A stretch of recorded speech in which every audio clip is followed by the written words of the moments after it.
Tea கடைக்காரர் வந்தாரு போயிட்டாருல்ல. வந்துட்டாரு பரணி வரட்டும் யாரும். சார் வணக்கம் சார், ஹவ் ஆர் யூ? வணக்கம். நல்லா இருக்கீங்களா? நல்லா இருக்கும் நல்லா சார். இருக்கும் நீங்க? சார். நல்லா இருக்கேன், புத்தாண்டு நல்லா வாழ்த்துக்கள் இருக்கேன். சார். நன்றி நன்றி. எல்லாருக்கும் புத்தாண்டு வாழ்த்துக்கள். பொங்கலே வந்துருச்சு சார். வந்துரும். ரொம்ப நாள தலைவர் ஆளே காணா, எங்கேயோ போயிட்டாரு, பிஸியா சுத்திட்டாரு. இவரை பிடிக்கிறதே பெரும்பாடாயிருச்சு. சொல்லுங்க சார், நல்லா இருக்கீங்களா? நைட்டு வந்து ரீச் ஆகவே 9 மணிக்கு ஆயிடுச்சு. அதனால பாதிக்கு மேல ஓடிடுது வர நாள்ல. இன்னைக்கு கொஞ்சம் சீக்கிரம் வந்தேன், பார்த்தேன், அப்படி ஜாயின் பண்ணிட்டேன். ஹலோ, கேக்குதா? கேக்குதுங்க சார். சார் வணக்கம் சார். உங்களோட பேச்சையெல்லாம் கேட்காம நாங்க ரொம்ப நாளா வெயிட் பண்றோம். அப்பப்போ வந்து போங்க சார். கண்டிப்பா கண்டிப்பா வரேன்ப்பா, கண்டிப்பா வரேன். ஏன்னா உங்க அனுபவம் எங்களுக்கு தேவை. இல்ல அட்லீஸ்ட் சண்டே மட்டுமே வாங்க சார். ஹலோ சார் கேக்குது சார், சொல்லுங்க. கேக்குதா சார்? இப்ப கேக்குதாப்பா? இப்ப கேக்குதா? ஹலோ, இல்ல எல்லாத்துக்கும் கேக்குது சார். கேக்குது. நீங்க ஆரம்பத்துல இருந்து பேசுறது எல்லாமே கேக்குது. கம்மி பண்ணுங்க சார். முடிஞ்சா சண்டே மட்டும் வாங்க. கண்டிப்பா வரேன். பட் மேக்ஸிமம் சண்டே மத்த நாள்கள்லாம் வர ட்ரை பண்றேன். சீக்கிரம் வந்துட்டேன்னா ஜாயின் பண்ணிடுறேன். எப்படி போயிட்டு இருக்கு படங்கள்? மதகஜ ராஜா ரிலீஸ் அப்படின்னு உடனே ஒரு பெரிய ஆதரவலையே கிளம்பிடுச்சு இன்னைக்கு ட்விட்டர்ல. ஜாலியா பழைய டைம்ல எனக்கு ரீவிசிட் பண்ண மாதிரி இருந்துச்சு. ரீவிசிட் பண்ண மாதிரி இருந்துச்சு. ஆமா கிட்டத்தட்ட 2013 வர வேண்டிய படம் 12 வருஷம் கழிச்சு வந்தாலும் வருதுன்னு சொல்லி நியூஸ் வந்தாலுமே அதுவே ஒரு பாசிட்டிவ் வைபான இருக்கு. ஒரு ஜாலியா ஒரு பண்ணா பொங்கலுக்கு ஏத்த ஒரு கண்டென்ட் ஏத்த மாதிரி இருக்குல்ல.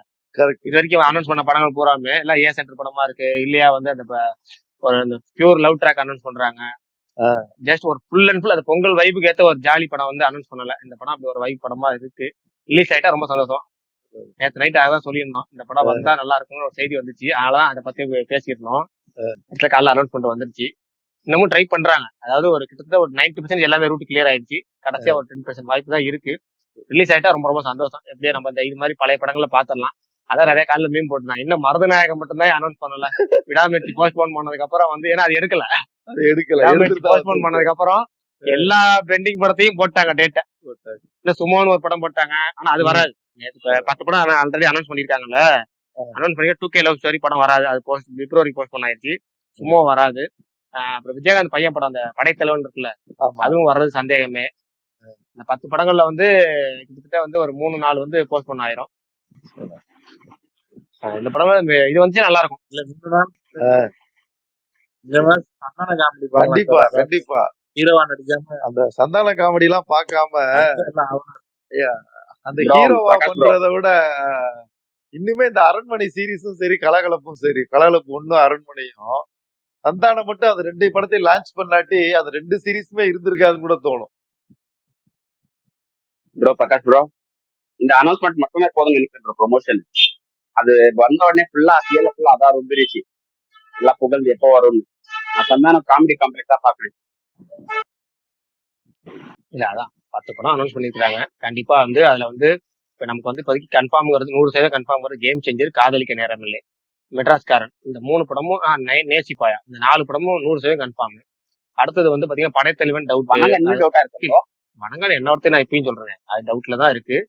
அது வணங்கான் வந்து நாளைக்கு தான் கிளியர் ஆகும். முழுக்க சிக்கல்லாம் இருக்கு. அது கிளியர் ஆனிச்சுன்னா நாளைக்கு தான் நமக்கு. நம்ம வந்து ஆரம்பத்துலயே சொல்லிட்டு இருக்கோம், கிட்டத்தட்ட 1 மாசமா சொல்றோம் அந்த படம் மட்டும் டவுட். அது நாம தான் சொல்றேன்னு வச்சுக்கோங்களேன். கிட்டத்தட்ட அனௌன்ஸ்மெண்ட்ல இருக்கு, ப்ரொமோஷன் நடந்துட்டு தான் இருக்கு. நாளைக்கே கிளியரா தெரியும் அந்த படம் வருதா இல்லையான்னு. மற்றபடி சும்மா வராது. 2K லவ் ஸ்டோரி போஸ்ட்போன் பண்ணிட்டாங்க. மெட்ராஸ்காரன், காதலிக்க நேரம்ல, கேம் சேஞ்சர், இந்த இதெல்லாம் கன்ஃபார்ம் ஆயிடுச்சு. இந்த படமும் மதகஜ ராஜா அது கன்ஃபார்ம் ஆயிடுச்சுன்னா ரொம்ப சந்தோஷம். ஒரு பண்ணா நல்ல பொங்கலை எதிர்பார்க்கலாம். நீங்க சொல்லுங்க சார், இந்த படத்துல எந்த படத்தை ரொம்ப எதிர்பார்க்கறீங்க நீங்க இந்த சொன்ன லிஸ்ட்ல? அது மதகஜ ராஜா வந்தா அதுதான் ஃபர்ஸ்ட். அதுக்கு அடுத்து வந்து நான் காதலிக்க நேரம் இல்லையா கேம் சேஞ்சர். எனக்கு ஆக்சுவலா சங்கர் மேல இருந்த ஒரு இதே போயிருச்சு. அந்த என்ன சொல்லுவாங்க இல்லையா, அந்த ஒரு சங்கர் மேல அந்த டைரக்டர்கள் மேல ஒரு நம்பிக்கை இருக்கும் இல்லையா, அந்த இது சுத்தமாவே போயிடுச்சு. அது இந்தியன் 2க்கு அப்புறம் இன்னுமே வந்து ரொம்ப போயிடுச்சு. இன்னும் ஏன்னா பாட்டு எடுக்கிறதுங்கிறது வந்து ஒரு அவுடேட்டடே வந்து ஆகி போயிடுச்சு இப்போ. அப்பயும் போயிட்டு அவர் வந்து அவருடைய சிந்தனை பூரா எப்படி இருக்குன்னா அந்த அந்த 5 பாட்டை கலர்ஃபுல்லா கொண்டு வரணும், இடையில ஒரு தீம் அந்த மாதிரி தான் யோசிக்கிறாரே தவிர இன்னொன்னு அவருடைய மைண்ட் செட் யோசிச்ச தலைமுறை இருக்கு இல்லையா, அந்த 90s இதை தாண்டின உடனே 2000 அதுக்கப்புறமே இப்ப இருக்கிற ரசனை தன்மைக்கும் அவருக்கும் இடையில ஒரு ஒரு- ஒரு நல்ல கேப் இருக்கு. அந்த கேப் எல்லாம் வந்து அவ்வளவு ஈஸியா பிரிட்ஜ் பண்ண முடியுமான்னு தெரியல. தெலுங்குல ஏதோ பிக்கப் ஆனாலும் கூட ராம் சரண் அவரோட ஸ்டார் இமேஜ் இங்க வந்து ராம் சரணுக்கு வந்து அவ்வளவு பெரிய இது கிடையாது. RRR இதானாலுமே கூட அதுக்கு முன்னாடி 2 படம் இந்த ப்ரூஸ்லி அது இதுன்னு வந்தாலுமே அவ்வளவு ஒரு இண்டிஜீனியஸான ஒரு ஹீரோவா வந்து மக்கள் அவர் வந்து அக்செப்ட் பண்ண மாதிரி தெரியல. ஆக்சுவலா பிரபாஸ கூட ஒரு ஒரு மாச்சோ ஹீரோவா எடுத்துக்கிறாங்க. இவரை வந்து அந்த மாதிரி எடுத்துக்கிறாங்களான்னு தெரியல. அந்த அளவுக்கு இன்னும் இது இல்ல. சோ இந்த படம் அவ்வளவா ரொம்ப எதிர்பார்ப்பு இல்ல. வணங்கான் கூட சப்போஸ் வந்தாலுமே அவருடைய ஸ்டைல் ஆஃப் இதுவுமே கூட கொஞ்சம் அவுடேட்டட் ஆயிடுச்சு. அதாவது அந்த டைரக்டர்ஸுக்கு நம்ம சொல்லுவோம், முன்னாடி இது கூட பேசியிருக்கிறோம், ஒரு 20 வருஷம் அவங்க ஃபீல்டுல இருந்துட்டாலே அது ஒரு பெரிய விஷயம். அதுக்கப்புறம் இருந்தாங்கன்னா ரொம்ப கிரியேட்டிவ் மைண்ட் எந்நேரம் அப்டேட் பண்ணிட்டு இருக்கவங்கனாலதான் முடியும் அப்படிங்கிற மாதிரி.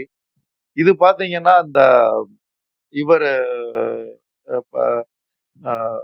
பாலாவுமே வந்து 20 வருஷம் தாண்டிருச்சு, சங்கர் 20 வருஷம் தாண்டிருச்சு. அப்படிங்கும்போது அவங்களுடைய இதுவும் குறைஞ்சிருச்சு. ஆனா மணிரத்னம் பாத்தீங்கன்னா ரொம்ப சின்ன பசங்களா வந்து எடுத்து அப்டேட் பண்ணிட்டே இருக்கிறாரு. இவர் பாத்தீங்கன்னா திரும்ப வந்து பாலாஜி சக்திவேலு, வசந்த பாலன் இவங்களதான் வந்து கூப்பிடுறாரு. அவங்களுமே வந்து ஃபுல்லா ஃபார்ம் அவுட் ஆயிட்டாங்க. நேத்து இந்த ஒரு இதுல பேட்டி பார்த்துட்டு இருந்தேன், இளமை ஊஞ்சலாடுகிறது படத்துக்கு வந்து எப்படி ரஜினி கமல் வந்தாங்கன்னு சொல்லிட்டு. ஸ்ரீதர் வந்து 60ல இருந்து டைரக்ட் பண்ணிட்டு இருக்கிறாரு. இந்த படம் 80ல வந்து 20 வருஷம் தாண்டிடுச்சு. அவர் கிட்டத்தட்ட அவுட்டேட்டட் ஆகிற நிலைமையில இருக்கிறாரு. அப்ப பாத்தீங்கன்னா அவர் செட் ஆளுகளை அவர் அசிஸ்டன்ட் டைரக்டராகவே வச்சுக்கிறல. அதுக்கு அடுத்த ஜெனரேஷன் வாசு பாரதி, சந்தான பாரதி இவங்களை வந்து அவங்க சொந்த தெரிஞ்சவங்க அப்படின்னாலுமே அவங்களை எடுத்துக்கிறதுக்கு ஒரு இது வேணும். அந்த மாதிரி வந்து ஒரு ஒரு யங் மைண்ட்ஸ் எடுத்து வச்சுக்கிறாரு அவர் கூட கூட துணைக்கு. இது சரியில்லை, உங்க தாட் ப்ராசஸ் தப்புன்னு சொல்ற மாதிரி. ஆனா சங்கர்ட்ட அந்த மாதிரி ஆள்கள் வந்து இருக்கிற மாதிரியே தெரியல. அவர் இன்னுமே மியூசிக்னா AR ரஹ்மான், அது மாதிரி அனிருத் அந்த மாதிரி போறாரு. அவங்க எல்லாம் அந்த அளவுக்கு எதுவும் சொல்லுவாங்களா அப்படின்னு தெரியல. படம் பார்த்துட்டோ அவங்ககிட்ட டியூன் வாங்குறதே பெரிய விஷயமா தான் இருக்கும். அதே போல ரைட்டர்ஸ் எல்லாருமே அவர் வச்சிருக்கிறது எல்லாருமே வந்து கொஞ்சம் அவுடேட்டடான ஆளுகளாவே இருக்காரு. அதனால எனக்கு அவர் மேல நம்பிக்கை இல்லை. இவர் மேலயுமே பாலா மேலயுமே அவரோட ஸ்டைல் ஆஃப் பிலிம் மேக்கிங்கிறது வந்து அந்த பிதாமகன், நான் கடவுள் வரைக்கும் தான். அதுக்கடுத்து அவருடைய அந்த கெப்பாசிட்டி போயிடுச்சா இல்ல அவருடைய செல்ஃப் பிரச்சனைகளான்னு தெரியல. அவருடைய அவருடைய மைண்ட் வந்து அப்படியே வந்து பிரதிபலிக்குது படங்கள்ல. அவருடைய சேட் ஸ்டேட் வந்து ஒரு சீன் இது கூட வந்து சந்தோஷமா ஃப்ளோ போயிடாத மாதிரி எல்லா படத்துலயுமே வைக்க ஆரம்பிச்சிட்டாரு. பரதேசி பாருங்க, இந்த படம் இந்த நாச்சியார் எல்லா படத்துலயுமே வந்து அந்த ஒரு ஒரு சோகம்தான் இருக்கே தவிர சோகத்தை தவிர வேற எதுவுமே இல்லைங்கிற மாதிரி வந்துருச்சு. அதுவும் பொங்கல் டயத்துல இதே போல ஒரு பொங்கலுக்கு தான் தாரை தப்பட்டை வந்துச்சு, எல்லாரும் நொந்து போய் வந்தாங்க. அது மாதிரி வழங்கான்ல பாவம் அருண் விஜய் இப்போ கொஞ்சம் நல்லா டெவலப் ஆயிட்டு வந்துட்டு இருக்கிறாரு. ரொம்ப சோகமான படம் எடுத்து தள்ளிராம இருக்கணும் அவரை வந்து. காதலிக்க நேரம்லயே கொஞ்சம் புதுசா தெரியுது, ஜெயம் ரவி இவங்க எல்லாரும் எடுத்து பண்ணிருக்கிறாங்க, ஸ்டில்ஸ் எல்லாம் இதா இருக்கு. ரகுமான் வேற இருக்கிறாரு. ஓரளவுக்கு கொஞ்சம் பார்க்கலாம் ஒரு இதா வந்து. அதான் அவ்வளவுதான். மதகஜ ராஜா வந்து அதான் ஃபர்ஸ்ட் சாய்ஸ், அவ்வளவுதான். அதுக்குதான் நேசிப்பாயா இல்ல, அது அது பத்தி அவ்வளவா படிக்கல, ட்ரைலர் வந்திருக்கு, அவ்வளவா தெரியல. அதை பத்தி அவ்வளவா தெரியல நேசிப்பாயா. ஆனா அவர் ஆக்சுவலா நல்ல ஃபார்ம்ல இருக்கிறாப்ல இப்போ. இந்த படம் பண்ணி கொஞ்சம் நல்லா ஒரு ஹிந்தி படம் நம்ம அமரனுக்கு முன்னாடி ஒரு அதே சாயல்ல அங்க இருக்கிற ஒருத்தரை வச்சு பண்ணி நல்லா வந்திருக்கு. நல்லா வந்திருக்கு அப்படின்னு சொன்னாங்க. நல்லா சேஷா. சரி சார் அந்த படம். ஸோ அந்த ஃபார்ம்ல இருந்து பண்ணாருன்னா நல்லா இருக்கும். பட் ஆனா அதை பத்தி சரியா நான் கவனிக்கல. விஷ்ணுவர்தன் அந்த படம் பத்தி கவனிக்கல நான்.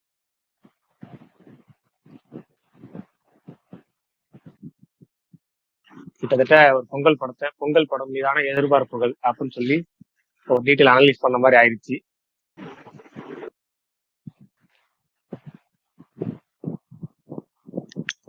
இல்ல மொத்த ரசிகர் மனப்பான்மை சொல்லிட்டாரு சார். ஆனா பொங்கல் படங்கள் எப்படி அப்படிங்கிற ஒரு முன்னோட்டம் சொல்றாங்களா, டிவில போடுவாங்களா, பொங்கலுக்கு இத்தனை படங்கள் வருகிறது, அதோட முன்னோட்ட பார்வைன்னு போடுவாங்க. எல்லா படத்தையும் அவரு டோட்டலாவே எல்லா படங்களையும் அழைச்சிட்டாரு. அதுக்கான காரியங்களோட சொல்லிட்டாரு அவரோட எக்ஸ்பிளேஷன் ஃபுல்லா. கேம் செஞ்ச ட்ரெய்லர் பாத்தீங்க சார், ட்ரெய்லர் உங்களுக்கு எப்படி இருந்துச்சு? இவ்வளவு தூரம் நீ சங்கர் படம் பாத்தீங்க, இப்ப வந்து ட்ரெய்லர் பாத்தீங்க, ட்ரெய்லர் ட்ரெய்லர் எப்படி பார்த்தேன் இருந்துச்சு? பார்த்தேன். அது ரொம்ப அதான் எல்லா சீனையுமே ஒரு கம்ப்ரஸ் பண்ணி வச்ச மாதிரி ஓடிட்டே இருந்துச்சு. அதான் சொல்ல ரொம்ப ஈர்க்கல. இப்போ நீங்க சிம்பிளா சொல்றதுன்னா, நயன்தாரா இருக்காங்க இல்லையா, நயன்தாரா வந்து ஒரு ஒரு பீக் ஹீரோயினா நடிச்சுக்கிட்டு இருந்த டயத்துல பாத்தீங்கன்னா நமக்கு வந்து ஒரு அந்த அவங்க நடிச்ச படங்கள் பாடல்கள்லாம் பார்க்க பிடிக்கும். ஆமா, அந்த சத்தியம், அதுக்கு முன்னாடி வில்லு, அந்த டைம் வச்சுக்கோங்களேன், அந்த 2005 5ல இருந்து 10 11 வரைக்கும் அந்த ஒரு சாம் இருக்கும் அவங்க கிட்ட, ஒரு இது இருக்கும், ஒரு கிளாமர் அப்பீல் இருக்கும். நம்ம வந்து அவங்க என்ன நடிச்சாலுமே வந்து பார்ப்போம். நீங்க இப்ப லேட்டஸ்டா ஒரு 5-6 வருஷத்துல பாருங்களேன், நயன்தாரா நடிச்ச படம்னா வருது அப்படின்னா உங்களுக்கு யாருக்காவது பாக்குறதுக்கு ஒரு விருப்பம் இருக்குமா? இருக்கவே இருக்காது நிறைய பேர். ஏன்னா அந்த சாம் அவங்ககிட்ட இருக்கிறது அந்த சாம், அந்த ஃப்ரெஷ்னஸ், அந்த கிளாமர் அப்பீல், அதுதான் நயன்தாரா. நயன்தாரா வந்து ஒரு மிகப்பெரிய நடிகைனோ அல்லது பெருசா ஹோல்டு பண்ணுவாங்கன்னோ சொல்ல முடியாது. இந்த படத்துல கூட கோலமாவு கோகிலாவில கூட பாத்தீங்கன்னா அந்த படத்தோட ஸ்கிரிப்ட் தான் அதை தூக்கி நிப்பாட்டுச்சே தவிர நயன்தாராவுடைய போர்ஷன்ங்கிறது வந்து ஒரு எந்த இதுவுமே இருக்காது அவங்கள பாக்குறவங்களுக்கு. அது மாதிரிதான் சங்கரும். அவருக்கு வந்து ஒரு 10 வருஷம் இருந்தது ஒரு பிரச்சனை. அதுக்கப்புறம் இல்ல, திரும்ப திரும்ப வந்து பழையதே வந்துதான் செய்யறாரு. அதுதான் வந்து ரொம்ப, அதாவது நீங்க ஒரு ட்ரெய்லர் பாத்தீங்கன்னா, இப்போ வந்து இந்த ட்ரெய்லர் பார்த்தோம், ரொம்ப சிம்பிளான எக்ஸாம்பிள், இந்த ஃபேமிலி ட்ரிப், அந்த இது சசிகுமார் படம் ஒண்ணு வருது இல்லையா, வெக்கேஷன் ஃபேமிலியா, family trip, family tour, vacation மைண்ட்ல ஷிஃப்ட் ஆயிடுச்சு, ஃபேமிலி டூர். அது ரொம்ப சிம்பிளான ஒரு ஒரு 3-4 ஜோக்கு தான் இருந்தது. இருந்தாலும் அந்த ட்ரெய்லரை வந்து பொறுமையா உட்கார்ந்து ஃபுல்லா பார்க்க முடிஞ்சது. நம்மள எரியாமலே ஒரு சிரிப்பு வந்து, அதுல மொத்தமே 3-4 ஜோக்கு தான் அதுல இருந்தாலுமே கூட ஓகே, நமக்கு அது பார்க்க பிடிச்சது. இன்னொரு தடவையும் சரி அதை பார்ப்போம்னு தோணுச்சு. இது பாதி பார்க்கும் போதே அதுக்கு மேல வந்து திரும்ப திரும்ப இவன் குதிக்கிறான், இது பண்றான், பேசுறான், அவ்வளவுதான் இருக்கு. இதுல வேற என்ன இருக்க போகுது? ஏன்னா இந்த மாதிரியான படங்கள் தெலுங்குலயும் நிறைய பண்ணிட்டாங்க, இவர் தமிழ்லயும் நிறைய வந்துருச்சு. இதுல என்ன நாவல்ட்டி காட்ட போறாங்க அப்படிதான் இப்ப எல்லாம் வந்து மனசு வந்து வந்து யோசிக்குது. அந்த என்டர்டெயின்மெண்ட் அப்படிங்கிறத காட்டிலும் நம்ம வந்து ஒரு 5-6 ஹவர்ஸ் ஸ்பெண்ட் பண்ண போறோம் தியேட்டருக்கு போறது, ஆரம்பத்துல இருந்து முடிச்சு வர்றது. ஏதாவது ஒண்ணு புதுசா நமக்கு கிடைக்குமா, ஏதாவது ஒரு நல்ல சீன் கிடைக்குமா, ஒரு நம்மள அறியாம கைதட்டுற ஒரு சீன் வருமா, அது வந்தா போதும் அப்படிங்கிற நிலைமை தான் இருக்கு. அது இந்த ட்ரெய்லருங்கிறது ஒரு ஹைலைட்டானது. அதுல கூட அந்த மாதிரியான ஒரு இதே வரல. எல்லாமே ஏற்கனவே பார்த்த மாதிரியே தான் இருந்தது. அது ஏன் அப்படி பண்ணிருக்கிறாங்கன்னு தெரியல. ஏன்னா இப்ப ஒரு ஒரு ட்ரெய்லருங்கிறதே வந்து ஒரு ஆர்வத்தை தூண்டக்கூடியதான் இப்ப வந்து பாக்குறோம். அட இது நல்லா இருக்கு. சங்கர் அப்படிங்கிற படத்துக்காக எல்லாம் வந்து போய் இவ்வளவு பணம் செலவழிச்சு போய் உட்காருவோமா அப்படிங்கிறது, அவர் இன்னும் நம்புறாரு போல இருக்கு தன்னை, வந்துருவாங்க அப்படின்னு. இது ஒரு பெரிய ஏமாற்றமா தான் ஆக போகுது அவரு. அப்படிதான் தோணுச்சு ட்ரெய்லர் பார்க்கும்போது.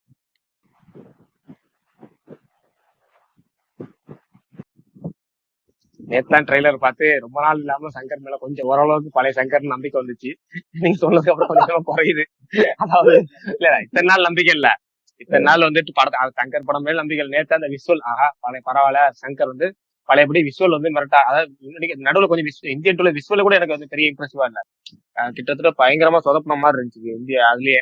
அதனால நான் என்ன பண்ணேன், இதுல வந்து விஷுவல்ல பயங்கரமாட்டா பழைய சங்கர் படம் மாதிரி நம்பிக்கை வந்திருக்கு. நேத்துதான் கொஞ்சம் இத்தனை நாள் இல்லாத நம்பிக்கை, இத்தனை வருஷம் இல்லாத நம்பிக்கை மாதிரி நேத்த இந்த நம்பிக்கை துளிர்க்க ஆரம்பிச்சிச்சு.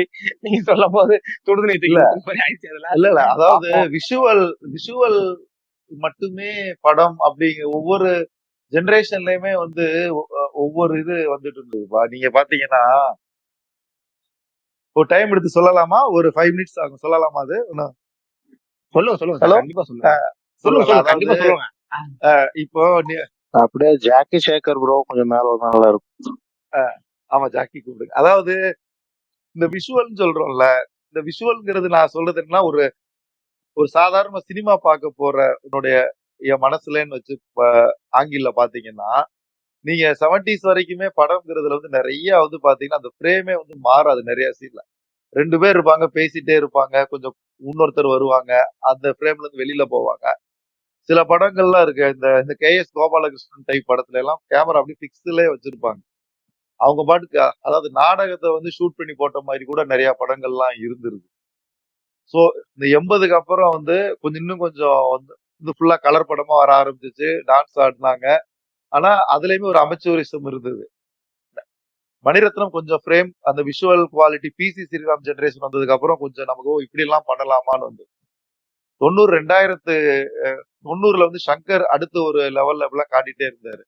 அவரோட உச்சபட்சம்னு பாத்தீங்கன்னா ஐ படம் வந்து எடுத்துக்கலாம். ஐ படத்துல ஒரு 2-3 பாட்டு, அந்த ஒரு பாட்டு சீனால இருக்கிற ஒரு பாட்டுடைய ஃப்ரேம்ஸ் எல்லாம் பாத்தீங்கன்னா அவ்வளவு அருமையா இருக்கும். அந்த அவங்க 2 பேரும் இது பண்றது ஸ்ரீராம் அருமையா பண்ணிருப்பாரு. அந்த ஒரு ஃபுல்லா கிரீனிஷா இருக்கும், ரெட்டிஷா இருக்கும், ரொம்ப அருமையா பண்ணிருப்பாரு. அதுக்கு அடுத்து இந்த படம், அதுலயே இன்னொரு பாட்டு, இந்த ஒரு அட்வர்டைஸ்மெண்ட் பாட்டு ஒண்ணு இருக்கும். ஒரு 4 அட்வர்டைஸ்மெண்ட்டை கோர்த்து வந்து ஒரு பாட்டு, ஜீன்ஸ், சாக்லேட், பிளேடு, இது எல்லாத்தையும் வச்சு அந்த கூல் ட்ரிங்க்ஸ் வச்சு அது ஒரு ஃபர்ஸ்ட் பாட்டு. சாங் எந்த சாங் தான் நல்லா இருக்கும். கரெக்ட். அந்த 2 சாங்கோடைய விஷுவல் பாத்தீங்கன்னா அவ்வளவு எக்ஸ்ட்ராடினரியா இருக்கும். இருந்தாலுமே அந்த படம் உட்கார முடிஞ்சான்னு சொல்லி பாருங்களேன். நீங்க ஒரு ஸ்டேஜுக்கு அப்புறம்லாம் வந்து அந்த இது கொஞ்சம் கொஞ்சமா இதுக்குத்தான் இதெல்லாம் நடக்குதுன்னு தெரிஞ்ச உடனேயே அந்த படத்து மேல இருக்க பிடிப்பே அப்படி டப்பக்குன்னு விழுந்துரும். நம்ம கிளைமாக்ஸ் தான் சும்மா சரி என்னடா இது இவ்வளவு பண்ணிட்டா இனி என்னத்தடா பண்ண போறாங்கிற அளவுக்கு எல்லாருமே வந்து டயர்ட் ஆயிட்டாங்க. அதனாலதான் அந்த படம் அது அந்த அளவு விஷுவலே இருந்தாலுமே ஒரு நல்ல படம் வந்து பக்காவான screenplay, watertight screenplay இல்லாம இருந்துச்சுன்னா இப்ப எல்லாம் யாருமே பாக்குறது இல்லை. ஏன்னா 2000க்கு அப்புறம் நிறைய வெளி படங்கள் பார்க்க ஆரம்பிச்சிட்டோம். இன்னொன்னு நம்ம ஸ்கிரீன் இதுல பாக்குறோம் இல்லையா, இந்த 30 இன்ச்சஸ் 40 இன்ச்சஸ் டிவில அந்த ஹை குவாலிட்டியில பார்க்கும்போது மற்ற படங்கள் இதெல்லாம் பார்க்கும்போது இந்த விஷுவல்ங்கிறது வந்து செகண்டரி அப்படிங்கிற மனநிலை வந்துருச்சு. ஒரு நம்ம எல்லாமே அதுல ஒரு பீக்குக்கு வந்து போயிட்டோம். அந்த அழகுணர்ச்சியோட அந்த அழகுணர்ச்சியில ஒரு பீக்குக்கு நம்ம வந்து போயிட்டு வந்துட்டோம், எல்லாத்தையும் பார்த்துட்டோம். இனி வந்து அந்த அந்த விஷுவல் இருந்தாலும் அந்த விஷுவலுக்கு பின்னாடி ஒரு காரணம் இருக்கா, அந்த காரணம் இருந்தாதான் அந்த விஷுவல் வந்து இப்ப ரசிக்க ஆரம்பிக்குது. இல்லாட்டி வந்து இது மாதிரிதான் நம்ம நிறைய பார்த்துட்டோம், எவ்வளவு போட்டோகிராஃபி பார்த்துட்டோம், இது பார்த்துட்டோம், ஓகே. இது எதுக்காக வருது? வெறும் விஷுவலுக்காக மட்டுமே இதுன்னா நம்ம எதுக்கு இதை பார்க்கணும், அதுக்கு ஒரு வீடியோ சாங் மாதிரி கூட போயிடலாம்ல அப்படிங்கிற மைண்ட் செட் வந்து நிறைய வந்துருது. சோ நீங்க என்னதான் விஷுவல் இருந்தாலும் அது அந்த படத்துக்கு தேவை இல்லாட்டி இது ஏன் வருது அப்படிங்கிற மாதிரிதான் இப்பெல்லாம் தோண ஆரம்பிக்குது. அதனால வந்து அதனாலதான் எனக்கு அந்த படத்து மேலே அந்த அந்த பார்க்கும்போது அவ்வளவு ஒரு ஒரு இம்ப்ரெஷனே வந்து வரல. ஒருவேளை வந்து ரொம்ப இந்த கார்த்திக் சுப்புராஜ் கதைனால இவங்க நல்ல ஒரு ஒரு இன்டெலிஜென்ட்டான ஒரு ஒரு பழி வாங்குற மாதிரியோ ஒரு நல்லா கொண்டு போயிருந்தாங்க அப்படின்னு சொன்னா வேணா நம்ம வந்து பார்க்கலாம். அல்லது பழையபடி வழக்கமான இது அதுவே நான் கிராண்டியரா திரும்ப எடுக்கிறேன்னு எடுத்திருந்தா கண்டிப்பா யாரும் ரசிக்க முடியாது. அதாவது விஷுவல்ங்கிற பொதுவா சொல்றது என்னன்னா விஷுவல் வந்து தேவைதான். ஆனா அது அது அது படத்துக்கு அந்த விஷுவல் தேவை இருந்தாதான் இப்ப ரசிக்கப்படுது அப்படிங்கறதான் நான் சொல்ல வரேன்.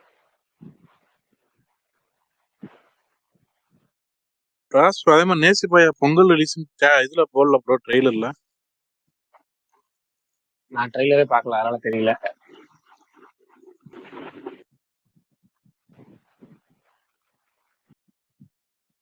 சரி, ட்ரெய்லர் நீங்க தான் பாத்திருக்கீங்க. அந்த ட்ரெய்லர் நீங்க அப்படிதான் பாத்திருக்கீங்க. ட்ரெய்லர் சொல்லுங்க.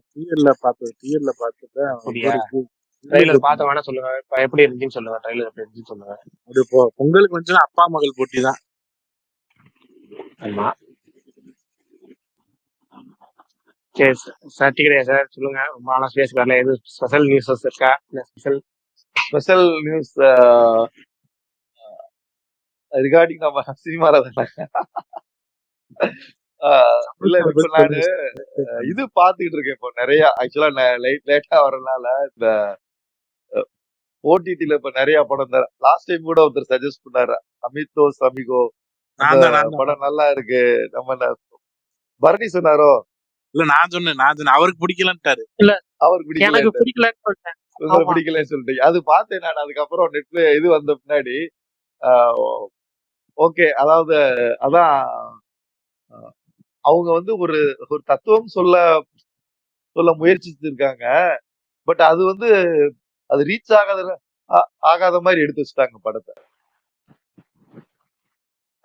இப்ப நிறைய படம் மலையாள படம் இப்ப அப்படிதான் பண்றாங்க. ஆனா அவங்க வந்து ஏதோ ஒரு இது பண்றதுக்கு வர்றாங்க, ஒரு ஒரு கான்செப்ட சொல்ல வர்றாங்க.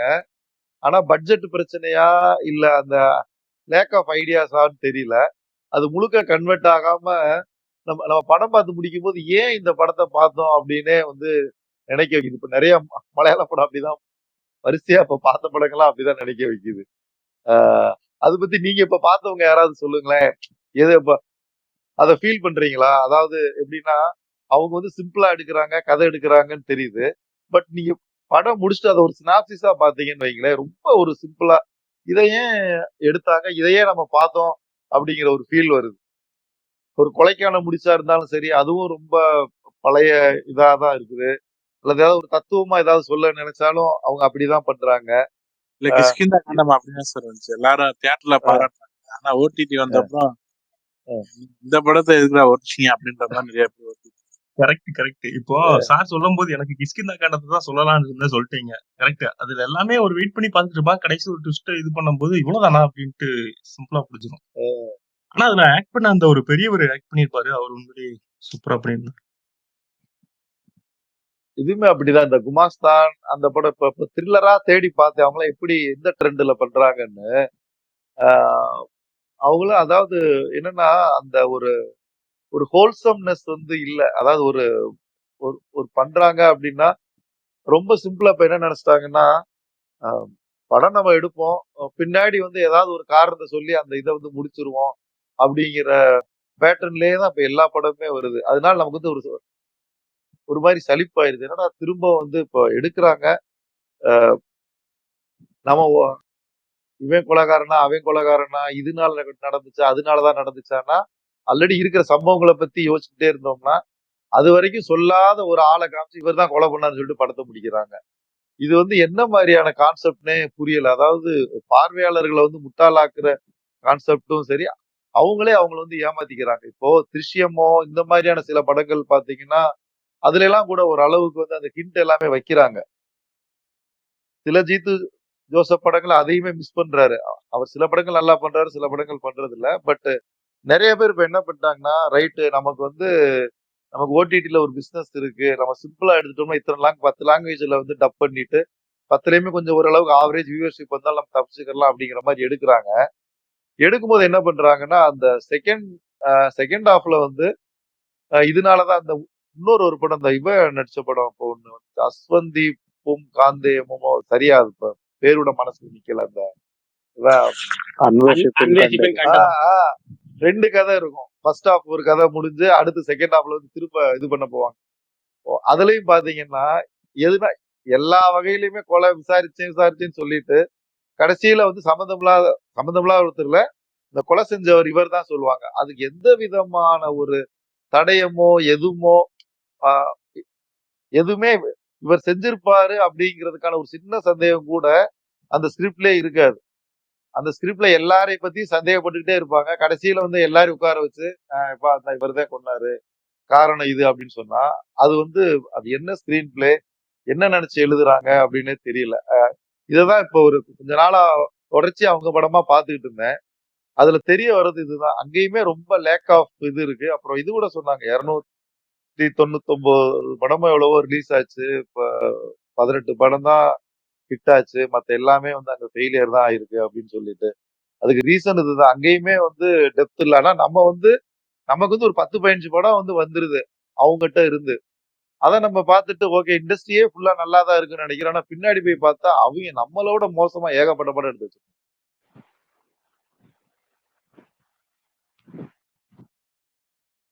இன்னைக்கு வந்து ஃபுல்லா வன்மம் போட மாதிரி ஃபுல்லா நெகட்டிவ் சைடு போலான்னு பாத்தீங்க போல இருக்கு. ஃபுல்லா ஜாலியா. இல்ல அதாவது நல்லா ஒரு அப்சர்வேஷன் தான், ஏன் அவங்க இப்படி பண்றாங்க அப்படின்னு சொல்லிட்டு ஒரு அப்சர்வேஷன். ஏன்னா அவங்களுக்கு ஒரு நல்ல மார்க்கெட் வந்துருச்சு. இப்ப இந்த மாதிரி இதனாலதான் இப்ப பாத்தீங்கன்னா நெட்ஃபிளிக்ஸ் வந்து வாங்குறதே வந்து ஃபுல்லா குறைச்சிட்டான். த்ரில்லரே வாங்க மாட்டேங்கிறானா, இப்ப த்ரில்லர் ஜானர்னாலே வாங்க மாட்டேங்கிறானா. லேட்டஸ்டா ஒருத்தர் சொல்லிட்டு இருந்தாரு. யாரு சொல்ல யாரு சொல்ல ஹலோ, சொல்லுங்க சார், கேக்குது சார், சொல்லுங்க சார். யார் இல்ல புரியல, ஏதோ கேட்ட மாதிரி இருந்தது. இல்ல கௌரிகள் கேட்டாங்க, யார் சொன்னாங்க அப்படின்னு இல்ல சொல்லி கேட்டாங்க. ஒரு நண்பர் தான், அந்த சர்க்கியூட்ல இருக்கிற நண்பர் தான், அவர் பேர் வேண்டாம், அவர் தான் சொன்னாரு. ரொம்ப அதாவது கொஞ்சம் பிரைஸ் எல்லாம் இது பண்ணி த்ரில்லர் ஜானர் அப்படின்னாலே கொஞ்சம் யோசிக்கிறாங்களாம். இதுல பொதுவாவே குறைஞ்சிருக்கு பிரைஸ், அதுல த்ரில்லர் இதெல்லாம் வந்து கொஞ்சம் யோசிக்கிறாங்க. ஆனா பாத்தீங்கன்னா இதுல ஒரு இதுவும் பார்த்தேன், ஒரு ஃப்ரெண்ட்ஸோட சேர்ந்து போய் உட்காந்து பார்க்கும்போது சரி, ஃபேமிலி இந்த மாதிரி இதை பார்க்கும்போது சரி, நம்ம இண்டிவிஜுவலா இருந்தா நம்ம இஷ்டத்துக்கு வந்து படம் செலக்ட் பண்றோம். ஆனா ஒரு 3-4 பேர் சேர்ந்துட்டா அந்த 4 பேருக்கு சேர்ந்த மாதிரி ஒரு படத்தை செலக்ட் பண்றதே வந்து ஒரு பெரிய இஷ்யூ ஆகுது. ஸோ அதனால வந்து இந்த வியூவர்ஷிப்புமே குறையுது. ஜென்ரல் இல்லாம எல்லாத்துக்கும் பிடிச்ச மாதிரி படங்களும் தான் அங்கேயுமே ஹிட் ஆகுற மாதிரி தெரியுது. அதாவது இண்டிவிஜுவல் ஜானர் அப்படிங்கிற மாதிரி இல்லாம அது தனியா பாக்குறவங்க பாத்துறாங்க. ஃபேமிலியா உட்காந்து மொத்தமா பார்க்கும் போதோ இது பண்ணும் போதோ திரும்பவும் வந்து எல்லாத்துக்கும் பிடிச்ச மாதிரி மசாலா ஜானருக்கு தான் போறாங்க.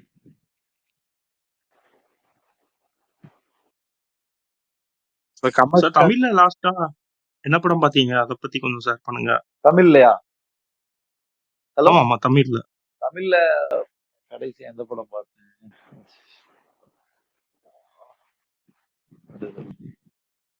பழைய படங்களை தான்ப்பா திரும்ப பாத்துக்கிட்டு இருக்கேன். பழைய பாக்கியராஜ் படங்கள் இதெல்லாம் பாத்துக்கிட்டு இருக்கேன். விடுதலை படம் பாத்தீங்களா? விடுதலை ரொம்ப ஃப்ரஸ்ட்ரேஷனா பேசுறீங்களே சார், அது கேட்கறாரு. இல்ல கண்டிப்பா உண்மையிலே படங்கள் அப்படிதான் இருக்குது. பிரகாஷ் சொல்லுவாரு, ஏன் நெகட்டிவா பேசுறீங்க, நீங்க பேசும்போது ஒண்ணுமே சொல்ல மாட்டேங்க சார். இந்த பைரி ஜமாலாம் பாத்தீங்களா சார்? பைரி பாத்துட்டேன். பைரி பாத்துட்டு ரொம்ப ஆக்சுவலா ரொம்ப பிடிச்சிருந்தது அந்த படம். அந்த படம் ஓடுற ஃபுல் டைமும் ஒரு போன் இது கூட போனே எடுத்தே பார்க்கல, பக்கத்துல யார்ட்டையும் பேசல. அந்த அளவுக்கு வந்து அவ்வளவு பிடிச்சிருந்தது அந்த படம், பைரி படம். ஏன்னா நமக்கு புதுசா ஒரு லேண்ட்ஸ்கேப் காமிக்கிறாங்க, புதுசா ஒரு பேச்சு வழக்கு, ரொம்ப நமக்கு தெரிஞ்சிடாத ஒரு புறா பந்தயம் அப்படிங்கும் போது ரொம்ப ரொம்ப பிடிச்சிருந்தது. அந்த மாதிரி படம் தான் எதிர்பார்க்கிறதே வந்து ஏதாவது ஒரு நல்ல ஒரு களத்தை எடுத்துக்கிட்டு ஃபுல்லா டீப்பா போய் எடுத்தா நல்லா ஃபுல்லா ரசிக்கிற மாதிரி. ஜமாலுமே தெருக்கூத்து அந்த இதை பத்தி தெருக்கூத்து, ஆமா சொல்லி அது பார்க்கணும். அது இன்னும் பார்க்கணும் ஜமா பார்க்கணும். எல்லாம் நிறைய பேர் அதான் சொல்லிட்டே இருந்தாங்க. ஆக்சுவலா பார்க்கல, மிஸ் பண்ணிட்டேன். பார்க்கணும். சார் லாஸ்ட் டைம் எந்த பொங்கல் படம் நீங்க நினைக்கிறீங்க will do very well? அதான் மதக ஜராஜரா எதிர்பார்த்துக்கிட்டு இருக்கிறேன். அந்த படம் தான் நல்லா பண்ணுன்னு ஒரு இது தோணுது. அதுக்கடுத்து மிஸ் பண்ணோம்னா, சப்போஸ் இவங்க இந்த படம் நல்லா எடுத்திருந்தாங்கன்னா, காதலிக்க நேரமில்லை ஒருவேளை நல்லா எடுத்திருந்தாங்கன்னா அந்த படம் கிளிக் ஆகலாம். மற்ற படங்கள் மேல நம்பிக்கை இல்லை, கேம் சேஞ்சர் மேல நம்பிக்கையே இல்லை.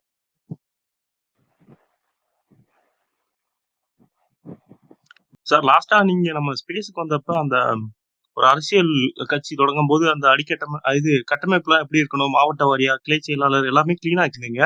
அதுக்கப்புறம் விஜய் சார் வந்து மாநாடு ஸ்டார்ட் பண்ணிட்டு இப்போ அவர் ஆக்டிவிட்டிஸ் எல்லாம் எப்படி பாக்குறீங்க? அவர் இன்னும் ஈடுபாடோட இருக்கணுமா? எப்படி உங்க பாயிண்ட் ஆஃப் வியூல வந்து நீங்க கொஞ்சம் ஷேர் பண்றீங்களா? சட்டன் ஸ்வீட்டா அது பேசலாமா? இந்த ஸ்பேஸ்ல ஒன்னும் பிரச்சனை இல்ல, சினி ஸ்பேஸ்ல பிரகாஷ் பேசலாமாப்பா? அது கேள்வி கேட்க வேணாம் நினைச்சேன், கேட்டாரு. சும்மா ஜஸ்ட் சிம்பிளா ஒரு கேட்டனால. ஓகே, அதாவது ரசிகர்களும் இருக்கலாம், யாரும் தப்பா எடுத்துக்காதீங்க. அதாவது அவங்க என்ன பண்றாங்க அப்படின்னு சொன்னா, அந்த ஒரு அரசியல்ல ஒரு இது சொல்லுவாங்க, அந்த ஃபார்முலா ஜெயலலிதாவுடைய ஃபார்முலா வந்து சொல்லுவாங்க. அது கொஞ்சம் சக்சஸ்ஃபுல்லாவும் இருந்தது. அதாவது அடிக்கடி ரொம்ப வந்து வெளியில வராம பத்திரிக்கையாளர்களை சந்திக்காம, ஏன்னா அவங்களுக்குன்னு ஒரு கிரேஸ் இருந்தது. அதுக்கு முன்னாடி அவங்க அரசியல் கூட்டம் அது இதெல்லாம் நடத்தி இவங்கதான் நமக்கு ஒரு ஆள் அப்படிங்கிறத கொண்டு வந்துட்டாங்க. அதுக்கப்புறம் பாத்தீங்கன்னா அந்த ஒரு ரொம்ப பிரச்சாரம் அது இதெல்லாம் வெளியிலவே வந்து வரமாட்டாங்க. எலெக்ஷன் டயத்துல வந்து ஒரு டூர் அடிப்பாங்க, அவ்வளவுதான் அவங்களுடைய ஆக்டிவிட்டிஸ். அதுக்கப்புறம் வேற எந்த விதமான அரசியல் செயல்பாடுகள், டெய்லி அறிக்கை விடுறது இதெல்லாம் ரொம்ப கம்மியா தான் இருக்கும், ரொம்ப ரேரா இருக்கும்.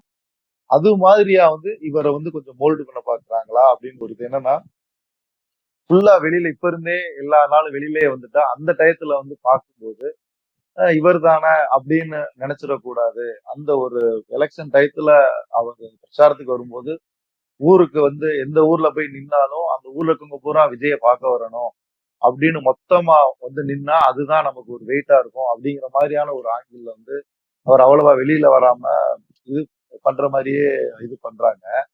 அதுல பாத்தீங்கன்னா அவருடைய செயல்பாடுகள் வந்து ஃபுல்லா ட்விட்டர் இதுல மட்டும்தான் இருக்கு. போட்டோ எடுக்கிறாங்க, அந்த இதுல போடுறாங்க, மீடியால பரவுனாலும் ஜென்ரல் இருக்கிறவங்களுக்கு வந்து ஒரு நம்பிக்கை வரணும் இல்லையா, இவர் வந்து நமக்காக இது பண்ணிடுவாரு அப்படின்னு.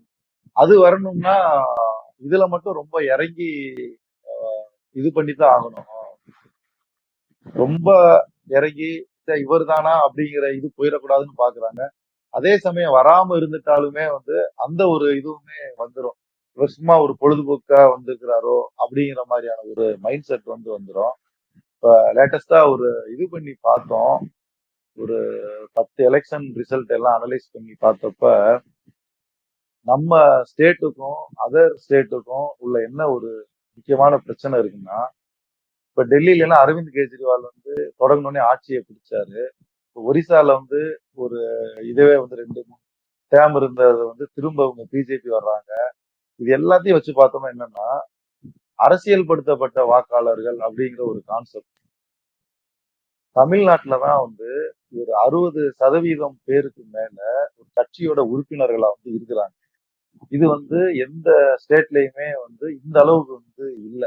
ஒரிசால எல்லாம் அவங்க கட்சிக்காரங்க 50,000 பேர் தான் இருக்கிறாங்க ரெஜிஸ்டர்டு மெம்பர்ஸ் வந்து. அந்த நவீன் பட்நாயக் 3 டேம் ஆண்டுக்கிறார். டெல்லியிலயும் அது போலதான். ஆனா இங்க வந்து பாத்தீங்கன்னா திமுக உறுப்பினர்கள், அதிமுக உறுப்பினர்கள், காங்கிரஸ், பாஜக, ஈவன் விடுதலை சிறுத்தைகள், அதுக்கு நாம் தமிழர் வரைக்குமே ரெஜிஸ்டர்டு மெம்பர்ஸே வந்து ஒரு 60 to 65% மேல இருக்கிறாங்க. அதுல திமுக அதிமுக ரெண்டுலயுமே 50-55% மேல வந்து ரெஜிஸ்டர்டு ஓட்டர்ஸ் இந்த இதுல. இப்போ விஜய் உள்ள வந்தாருன்னா இந்த ரெஜிஸ்டர்டு இந்த 65% இருந்துலாம் பெரிய அளவுல வந்து எடுக்கிறது வந்து கஷ்டம். அதனாலதான் இப்ப கமலஹாசன் வந்த போய் 3-4% ஏன் வருதுன்னா அந்த மிச்சம் இருக்கிறதுல இவர் தான் அதுலதான் வாங்க முடியும். ரஜினியுமே இதெல்லாம் யோசிச்சுட்டு தான் அவர் வந்து நிறைய இந்த அனலைஸ் எல்லாம் பண்ணி அவருக்கு நெருக்கமானவங்களாம் சொல்லிதான் அவர் வந்து பேக்கடிச்சிட்டாரு. அவருக்கு என்னன்னா 2வது கட்சியா வந்தா கூட ஜெயிச்சிடலாம் தமிழ்நாட்டுல. இப்ப நீங்க எடுத்த உடனே 2வது கட்சியா வந்து வர முடியாதபடி சூழ்நிலை வந்து தமிழ்நாட்டுல இருக்கு. அந்த அளவுக்கு இந்த 2 கட்சிகளும் பிடிச்சு வச்சுட்டாங்க ரெஜிஸ்டர்டு ஓட்டர்ஸ். நம்ம சினிமால அஜித் விஜய் இப்படி கூட வச்சுக்கோங்க. அஜித் விஜய் ரசிகர்களை தாண்டி எவ்வளவு பேர் வெளியில இருக்கிறாங்க. புதுசா ஒரு ஸ்டார் வந்தா எவ்வளவு பேர் வருவாங்க அப்படின்னு பாருங்க. அதுல கூட இந்த அஜித் விஜய் படம் பாக்குறவங்க அந்த ஸ்டார் படம் நல்லா இருந்தா பாத்துருவாங்க. ஓட்டு போறவங்க அப்படி போய் போட முடியுமா? ஒரு ஓட்டு தான். ஸோ அப்படிங்கும் போது இவருக்கு வந்து அதிகபட்சம் இந்த 10க்கு மேல தாண்டதே பெரிய விஷயங்கிற மாதிரி தான் இப்ப இருக்கிற எல்லாம் அனலைஸ் பண்ணி அவர் எவ்வளவுதான் ஹார்ட் ஒர்க் பண்ணாலும் அவ்வளவுதான் வரும் அப்படிங்கிற மாதிரி இருக்கு. அந்த டயத்துல இவர் இன்னும் ஹார்ட் ஒர்க் பண்ணாம இந்த மாதிரி பண்ணிட்டு இருந்தாங்கன்னா அந்த 10ல இருந்து கொஞ்சம் குறையதான் 8 அந்த ரேஞ்சுக்கு வந்து நிற்கும். ஏன்னா அவருக்குன்னு போடுறதுக்கு நான் நிறைய பேர் பாக்குறேன். சென்னை இதுக்கெல்லாம் நிறைய போறேன். அந்த டாக்ஸி ஓட்டுறவங்க இவங்க எல்லாருமே சும்மா நான் ஜென்ரலா அந்த ட்வீட் பார்க்கும்போது கேட்கறாங்க. எல்லாருமே விஜய் ஏன் சார் விஜய்க்கு போடக்கூடாது அப்படின்னு கேட்கறவங்க நிறைய பேரை சந்திக்கிறேன். ஸோ அவருக்கு வந்து போடணுங்கிற இதோட மக்கள் இருக்கிறாங்க. ஆனா அந்த சதவீதம் வந்து பெருசு இல்லை. ஏன்னா இந்த ரெண்டு பெரிய கட்சிகள் இருக்கிற வரைக்கும் அந்த கட்சி உடஞ்சு செதறாத வரைக்கும் இவருக்கு வந்து ஆப்ஷன்ஸ் வந்து ரொம்ப கம்மியா தான் இருக்கு. இது மற்ற ஸ்டேட்டுக்கும் நம்ம ஸ்டேட்டுக்கும் உள்ள டிஃபரன்ஸ் இருக்கு. அதனாலதான் இங்க எல்லாமே வந்து யாரு இருந்தாலும் தேடாதான் வர முடியும். தேடா வந்தா மக்கள் அடுத்த எலெக்ஷன்ல ஓட்டு போட மாட்டாங்க. ரொம்ப சிம்பிள்.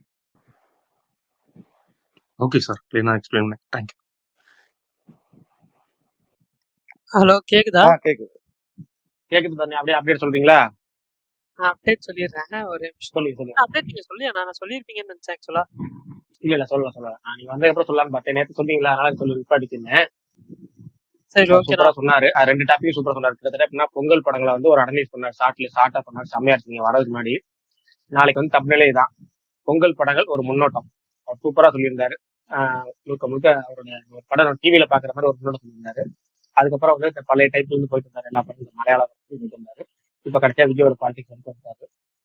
அந்த மலையாள படத்துக்கு நான் வரேன். அப்டேட் சொல்லிடுறேன். வருவோம். அப்டேட் சொல்லிடுறேன் ஃபர்ஸ்ட். அதான் சூப்பரா இருந்துச்சு. மகிழ்ச்சி. நல்லா கேட்டு அளவுக்கு நீட்டா சார் ரொம்ப நல்லா இருந்துச்சு சார் உங்களோட ஒரே நிமிஷம் சார். உங்களோட அரசியல் அனுபவம் எங்களுக்கு தேவைங்க சார். அப்பப்போ வந்து ஏதாவது சொல்லுங்க. கண்டிப்பா வரேன். இப்ப டைம் கிடைக்கும் போதெல்லாம் வந்துடுறேன். சரிங்க சார். அதே மாதிரி ஜெயலலிதாவோட ஆளுமையும் ஸ்பீச்சும் அதே மாதிரி விஜய்க்கு வரணுங்க சார். அப்பதானுங்க சார் நல்லா இருக்கும். ஆமா, அதாவது ஒரு பேசிக்கலா ஒரு டிஃபரன்ஸ் இருக்குப்பா விஜய்க்கும் ஜெயலலிதாவுக்கும் இடையில வந்து. அதை வந்து நம்ம வந்து ஏத்துக்கிறதா வேணும். என்னன்னா ஜெயலலிதா வந்து உண்மையிலே ஒரு பெரிய ஸ்காலர். நான் வந்து ரொம்ப ஒரு பரம்பரை திமுக காரன் தான். திமுக பூத் ஏஜென்ட் லெவல்ல இறங்கி வேலை பார்த்து நிறைய வேலைகள் பார்த்துட்டு 20 வருஷத்துல இருந்தாலும் சில விஷயங்களை வந்து நம்ம ஏத்துக்கிறதா வேணும். டச் பார்க்ல படிக்கும் போதே வந்து நல்ல ஒரு இங்கிலீஷ் நாலேஜ், அது போக வந்து பழகின இடங்கள், அவங்க எல்லாருமே நடிகை இதா இருக்கும்போது ஒரு ஹை எண்ட் சொசைட்டிலே பழகி அவங்களுக்கு வந்து நிறைய விஷயங்கள்ல வந்து நாலேஜ் வந்து ஈஸியா கிராஸ்பிங் பவர் உண்டு. நான் சொல்றது இப்ப செக் பண்ணி பார்க்கலாம். டச் பார்க்ல வந்து இப்ப 10th படிக்கும் போது ஃபர்ஸ்டோ செகண்டோ அந்த டிஸ்ட்ரிக்ட் லெவல்ல இதுலயே ஒரு நல்ல ஒரு ரேங்க்ல பாஸ் பண்ணவங்க. பிடிக்காம நாடகத்தில் நடிக்க வந்தது. அவங்க நடிச்சதுமே நிறைய இங்கிலீஷ் நாடகம் தான். நிறைய வந்து அவங்க ஒரேசியஸ் ரீடர். நிறைய வந்து புக்கு தான் படிச்சுட்டே தான் இருப்பாங்க. உங்களுக்கு வந்து புக்கு படிக்க படிக்க வந்து நிறைய விசாலமாகும் அறிவு. அந்த இது இருக்கு. அப்புறம் இயல்பாவே வந்து அவங்ககிட்ட வந்து அந்த அந்த பேச்சு இருக்கு இல்லைங்களா, அது வந்து ரொம்ப வந்து ஒரு கன்வின்சிங்கான ஒரு வாய்ஸ்ல வந்து இருக்கும். நீங்க 91 பிரச்சார பேச்சு பாத்தீங்கன்னா அந்த டிஃபரன்ஸ் வந்து தெரியும். இவங்க எல்லாருமே எங்களுக்கு ஆட்சி இது வேணும்னு நாங்களாம் புலம்பிட்டு இருக்கிறோம். அவங்க எப்படி பேச்ச ஸ்டார்ட் பண்றாங்கன்னா 91 பெண்கள்கிட்ட நான் அப்போ வந்து என்ன பண்ணிருந்தோம்னா, கள்ளச்சாராயம் இதை ஒழிக்க முடியாது. ஏன்னா வித்தா கள்ளச்சாராயம் காய்ச்சிட்டே இருந்துடுறாங்க. 50 பேர் 20 பேர் செத்துட்டே இருக்கிறாங்க.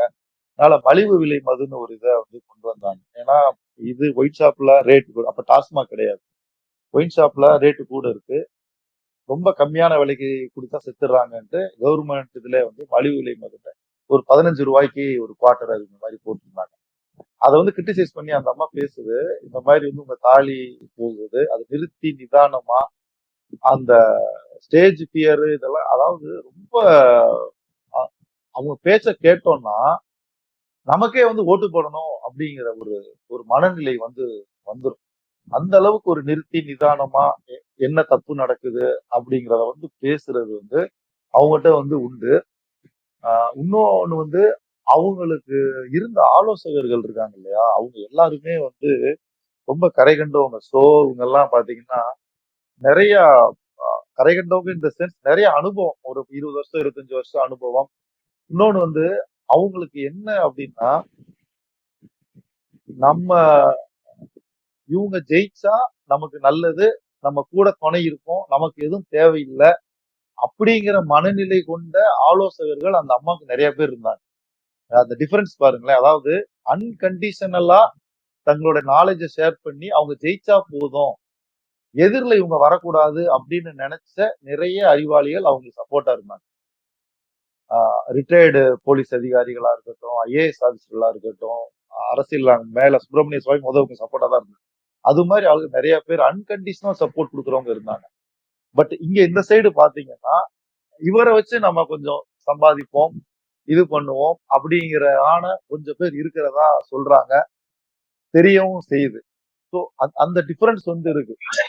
அந்த டிஃபரன்ஸ் இருக்கு. இவங்க கிட்ட இருக்கிற அந்த ஒரு ஆளுமை திறன் இருக்கு இல்லையா, நீங்க 100 பத்திரிகையாளர் இருந்தாலும் ஜெயலலிதா வந்து அசால்ட்டா அவங்க வந்து ஹேண்டில் பண்ணியிருக்கிறாங்க. இதுக்கு முன்னாடி சட்டசபையில போய் தனியால 65 பேர் வெளியே அனுப்புறாங்க 2006 ஒரு பிரச்சனை. இந்த மாதிரி தனியா போய் நின்று பேசுது. அந்த அளவுக்கு வந்து இவங்ககிட்ட வந்து ஒரு கெப்பாசிட்டி வந்து உண்டு. அந்த கெப்பாசிட்டி வந்து விஜய்க்கு வரலாம் இனிமேல். ஆனா இப்போ வந்து கம்பேரிட்டிவ், அதாவது ஜெயலலிதா நீங்க பாத்தீங்கன்னா 41 வயசுல சிஎம் ஆயிட்டாங்க. 41 வயசு 40 வயசு 40 வயசுல சிஎம்ஏ ஆயாச்சு அவங்க வந்து. அஹ் அதோட கம்பேர் பண்ணி பாத்தீங்கன்னா இவருக்கு வந்து பாத்தீங்கன்னா இப்ப 50 வயசு ஆயிடுச்சு. அந்த 2 பேரையும் வச்சு பாத்தீங்கன்னா ஜெயலலிதா இஸ் ஃபார் பெட்டர் தென் விஜய் தான். பேச்சும் சரி, புத்திசாலித்தனமும் சரி, அவங்களுக்கு கிடைச்ச அன்கண்டிஷனல் சப்போர்ட்டும் சரி, இது எல்லாமே வந்து டிஃபரெண்ட். இன்னொரு ஒரு விஷயம் இருக்கு. நான் இதுக்கு முன்னாடி ஒண்ணு சொன்னேன், அரசியல் மயப்படுத்தப்பட்ட வாக்காளர்கள், இது எல்லாமே ஆண்கள் தான் உறுப்பினர்கள் நிறைய. இந்த பெண்கள் ஓட்டு எல்லாமே வந்து எம்ஜிஆர் அந்த அவங்க மனசு போலதான் வந்து போடுவாங்க. லாஜிக்கை கொஞ்சம் தள்ளி வச்சுட்டு மனசு சொல்லிச்சுன்னா போட்டுருவாங்க. அப்படிதான் எம்ஜிஆருக்கு வந்து அன்கண்டிஷனலா அவங்க போட்டே இருந்தாங்க. என்ன செஞ்சாலும் சரின்னு 3 டைம் போட்டாங்க.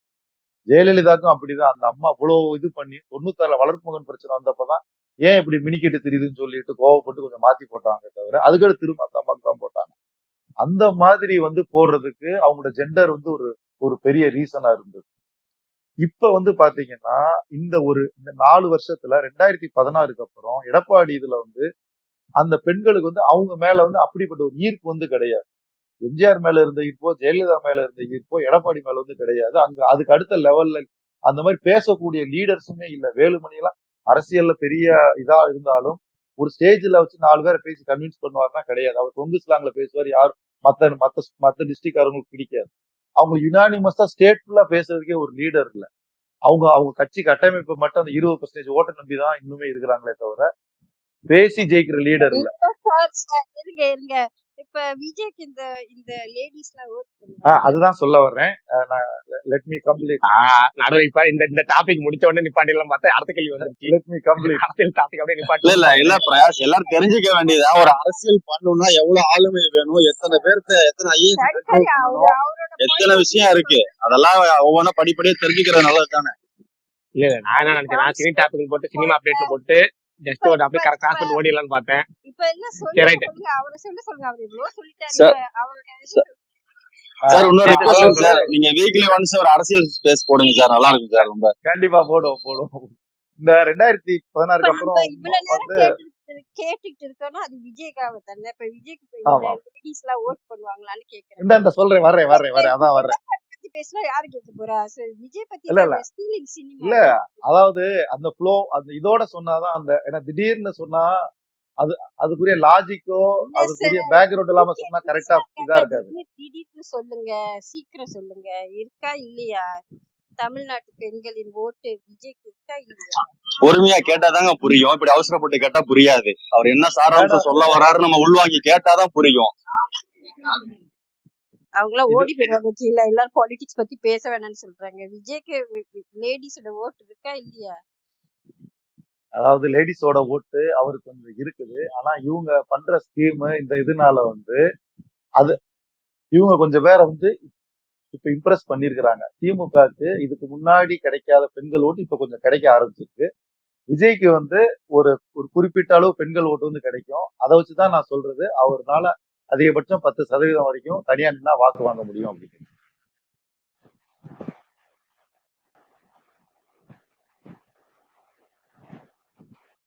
சரி சரி சொல்லுங்க சொல்லுங்க. ஓகே அவ்வளவுதான் முடிஞ்சு. நீங்க சினிமாக்கே போயிடலாம். எனக்கு நான் அப்டேட் சொல்லி முடிச்சிடுறேன். அதுக்கப்புறம் நம்ம வந்து மறுபடியும் வந்து சினிமாவை பத்தி பேசுவோம். ஒரே நிமிஷம்.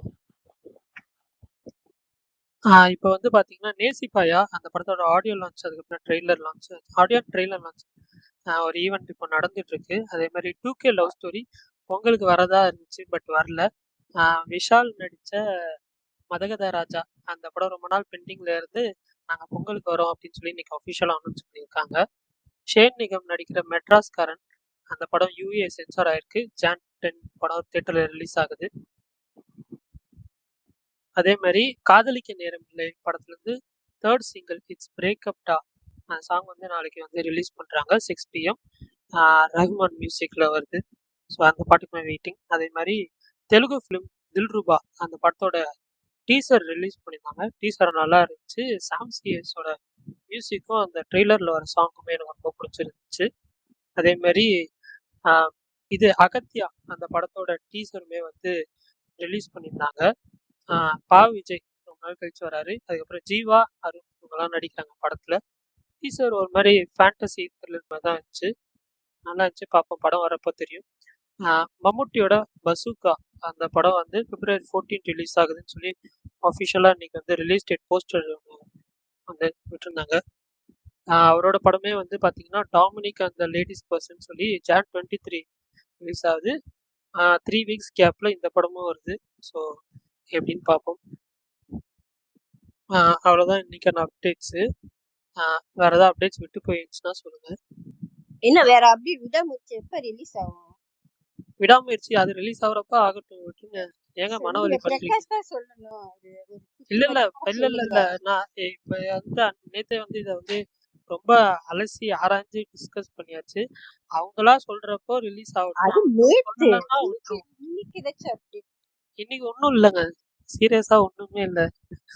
நேற்று ஒரு இல்ல, நாள்ல சீக்கிரம் 24 சார் நேரமா சொல்லட்டேன், பெருசா ஒண்ணும் வந்துடாது. சீக்கிரம் சொல்லட்டேன் இந்த இஷ்யூ பத்தி சார். நான் வந்து கீழே நிறைய பேர் கேட்கிறேன், அதை கேட்கிறேன். இல்ல சார், இருக்கீங்களா? இருக்கேன்பா இருக்கேன். அவருக்கு அதான் அந்த விடாம விடாமுயற்சி issue பத்தி சொல்லுங்க சார். அவங்க மேடம் பண்ணி இல்ல அவங்க இல்ல விடா அப்டேட் தான் கேட்டாங்க. கௌரிகர் நிறைய சர்க்கிட் எல்லாம் இருக்குன்னு சொன்னீங்க. சர்க்கிட் என்ன சொல்றாங்க?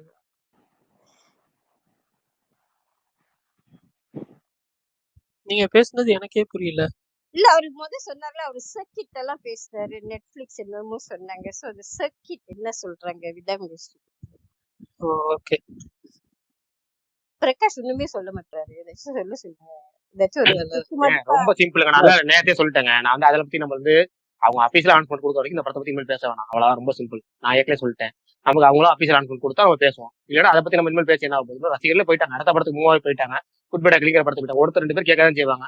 அவங்களுக்காக நம்ம வந்து தெரியாத அப்டேட்டை தெரிஞ்ச மாதிரி இனிமேல் சொல்ற போறது யூஸ் கிடையாது. வந்தா வரட்டும், வரலன்னா போட்டோம். அவ்வளவுதான் அந்த படத்தை பொறுத்த வரைக்கும். பாத்துக்கலாம், விடுங்க. அடுத்த படத்துக்கு போங்க, அடுத்த அப்டேட் போவோம். பரணி சொல்லுங்க, வேற என்னமோ மலையாள படத்தை பேசி பேச வந்தேன் நீங்களா, சொல்லுங்க. இல்ல அதான் கேட்க வந்தேன். இந்த த்ரில்லர் படம் பத்தி சொல்லிட்டு இருந்தாரு. இந்த வில்லன்ஸை வந்து இது பண்றப்ப அது மலையாளம் films மட்டும் சொன்னாரா இல்ல மொத்தமா சொன்னாரான்னு தான் டவுட் இருந்துச்சு. ஏன்னா அது கரெக்டா இதாகல, எனக்கு கிளிக் ஆகல. எனக்கு என்னன்னா இப்போ இந்த மலையாளம் ஃபிலிம்ஸ் வந்து சிம்பிள் டாபிக் எடுத்து அதை வந்து படமா பண்ணி அதை தான் ரிலீஸ் பண்றாங்க அப்படின்ற மாதிரி ஒரு இது சொன்னாரு. என்னை பொறுத்த வரைக்கும் 2024 அதை விட்டுருங்க, 2023 வரைக்குமே மலையாளம் ஃபிலிம்ஸ் வந்து பார்த்தீங்கன்னா ஒரு சின்ன பட்ஜெட்ல வந்து எல்லா ஃபிலிம்ஸ்லையும் அந்த ஒரு ரொம்ப லிமிட்டடான பட்ஜெட் தான். மற்ற இது கம்பேர் பண்றப்போ தமிழ், தெலுங்கு, அதுக்கப்புறம் ஹிந்தி, இந்த 3 இண்டஸ்ட்ரியை கம்பேர் பண்றப்போ மலையாளம் இண்டஸ்ட்ரியோட பட்ஜெட்ஸ் வந்து பார்த்தீங்கன்னா ரொம்ப ரொம்ப கம்மி. அந்த மினிமலான பட்ஜெட்டுக்கு அவங்க வந்து எடுப்பாங்க. அந்த வகையில வந்து சில என்ன சொல்ல ஒரு நல்ல ஃபிலிம்ஸுமே கொடுத்துருக்காங்க. இப்போ வந்து த்ரில்லர் ஃபிலிம்ஸ்னு சொல்றப்போ அந்த ரெகுலர் த்ரில்லர்ஸ் எப்பயுமே வந்துகிட்டு இருக்கும், அது வந்து தவிர்க்க முடியாது. பட் அதை வந்து இப்போ வந்து அன்வேஷிப்பின் கண்டது நீங்க சொன்னீங்க 2 ஸ்டோரிஸ், அது வந்து ஒரு மாதிரி யூஸ்வலாக இருந்துச்சு. பட் ஆனாலுமே வந்து அது ஓடிடியில் வந்ததுக்கு அப்புறம் நிறைய பேர் நல்லா இருக்குன்னு சொல்லி தான் போட்டிருந்தாங்க. எனக்கு தெரிஞ்சு ஒரு ஃபோக் ஃபிலிம் வந்துச்சு பிரம்மயுகம் சொல்லி, அதுவுமே த்ரில்லர் ஃபிலிம் தான். அதுவுமே வந்து இங்க ஓரளவு கொண்டாடப்பட்ட ஃபிலிம் தான். என்னை பொறுத்தவரைக்கும் ஹிட் ஃபிலிம் தான் அந்த படம். அந்த மாதிரி நிறைய மம்முட்டி படம் தானே, மம்முட்டி படம் ஆமா, மம்முட்டி அதே படம் தானே, மம்முட்டி படம். இப்போ ரீசெண்டா பாத்தீங்கன்னா சூக்ஷ்மதர்ஷினின்னு சொல்லி நஸ்ரியா படம் வந்துச்சு. அதுவுமே இங்க வந்து த்ரில்லர் ஃபிலிம் தான். அந்த ஃபிலிம் எல்லாருமே பாராட்டினாங்க unanimous-ஆ. ஆனா அது வந்து ரெகுலர் த்ரில்லர் கிடையாது. அது ஒரு டிஃப்ரெண்டான த்ரில்லர். அந்த மாதிரி டிஃப்ரெண்டான த்ரில்லரும் வருது, நார்மல் த்ரில்லர்ஸும் வருது. பட் நம்ம எதை அதிகமா கன்சியூம் பண்றோம், எதை பார்க்க விரும்புறோன்றதை பொறுத்து தான். சில பேருக்கு அந்த ஃபேமிலி ஆடியன்ஸ் நார்மல் த்ரில்லர் பார்த்தா ஒரு சாட்டிஸ்ஃபைங்கான ஒரு எக்ஸ்பீரியன்ஸ் கொடுக்கும் அப்படின்னு தான் எனக்கு ஃபீல் ஆகுது. How is Identity doing? Identity good good, நல்ல புக்கிங்ஸ் இருக்கு, சூப்பரா இருக்கு. ஆனா மிக்ஸ்டு ரிவ்யூஸ் தான் வந்துச்சு. பிகாஸ் ஆஃப் த எனக்கு ஃபீல் ஆகுது என்னன்னா கொஞ்சம் காம்ப்ளிகேட்டடான ஸ்க்ரீன் பிளேவா சில இடத்துல இருக்கிறதுனால மிக்ஸ்டு ரிவ்யூஸ் வந்துச்சு. என் ஃப்ரெண்டுமே ஒருத்தவங்க பார்த்துட்டு போலாமான்னு கேட்டாங்க, நான் போங்கன்னு. அதுக்கப்புறம் கொஞ்ச நேரம் கழிச்சு மெசேஜ் பண்ணாங்க, உங்களை நம்பி வந்ததுக்கு படம் ஓடிட்டு இருந்தப்போ அப்படின்னு சொன்னாங்க, உங்களை நம்பி வந்ததுக்கு அப்படின்னு சொன்னா. பட் எண்ட் ஆஃப் த டே படம் முடிஞ்சதுக்கு அப்புறம் வந்து நல்லா இருந்துச்சு அப்படின்னு சொல்லி சொன்னாங்க. ஸோ அது ஓரளவு எல்லாத்துக்குமே பிடிச்ச மாதிரியான படம் தான் எனக்கு தோணுது. ஏன்னா ரிவ்யூஸ் எல்லாரும் பார்த்த வரைக்கும் சில மிக்ஸ்டு ரிவ்யூஸ் நான் பார்த்தேன், பட் மோஸ்ட்லி பாசிட்டிவ் ரிவ்யூஸ் தான் நான் பார்த்தது. பட் ஆனால் பாக்ஸ் ஆஃபீஸ் வைஸ் நல்லா புக் ஆகி நல்லா போயிட்டு இருக்கு. அதுவுமே ஒரு த்ரில்லர் தான். அது ஆனால் ஒரு மாதிரி ஷிஃப்ட் ஆகி போயிட்டே இருக்கும். ஃபர்ஸ்ட் ஒரு மாதிரி போகும், அதுக்கப்புறம் ஒரு ஷிஃப்ட் இருக்கும், அதுக்கப்புறம் ஒரு ஷிஃப்ட். ஒரு புரியல. they keep trying to change the plot. Correct. அதான் இது வந்து ஒரு ஃபர்ஸ்ட் ஹாப்ல ஒரு மாதிரி டிராவல் ஆகி போகும். அதுக்கப்புறம் ஒரு சேஞ்ச் பண்ணுவாங்க. அதுக்கப்புறம் லாஸ்ட்ல ஒரு 40 மினிட்ஸ் வேற மாதிரி டிராவல் ஆகும் படம். அப்படிதான் போகும். அவ்வளவுதான். வேற ஏதாவது யாராவது சொல்லுங்க.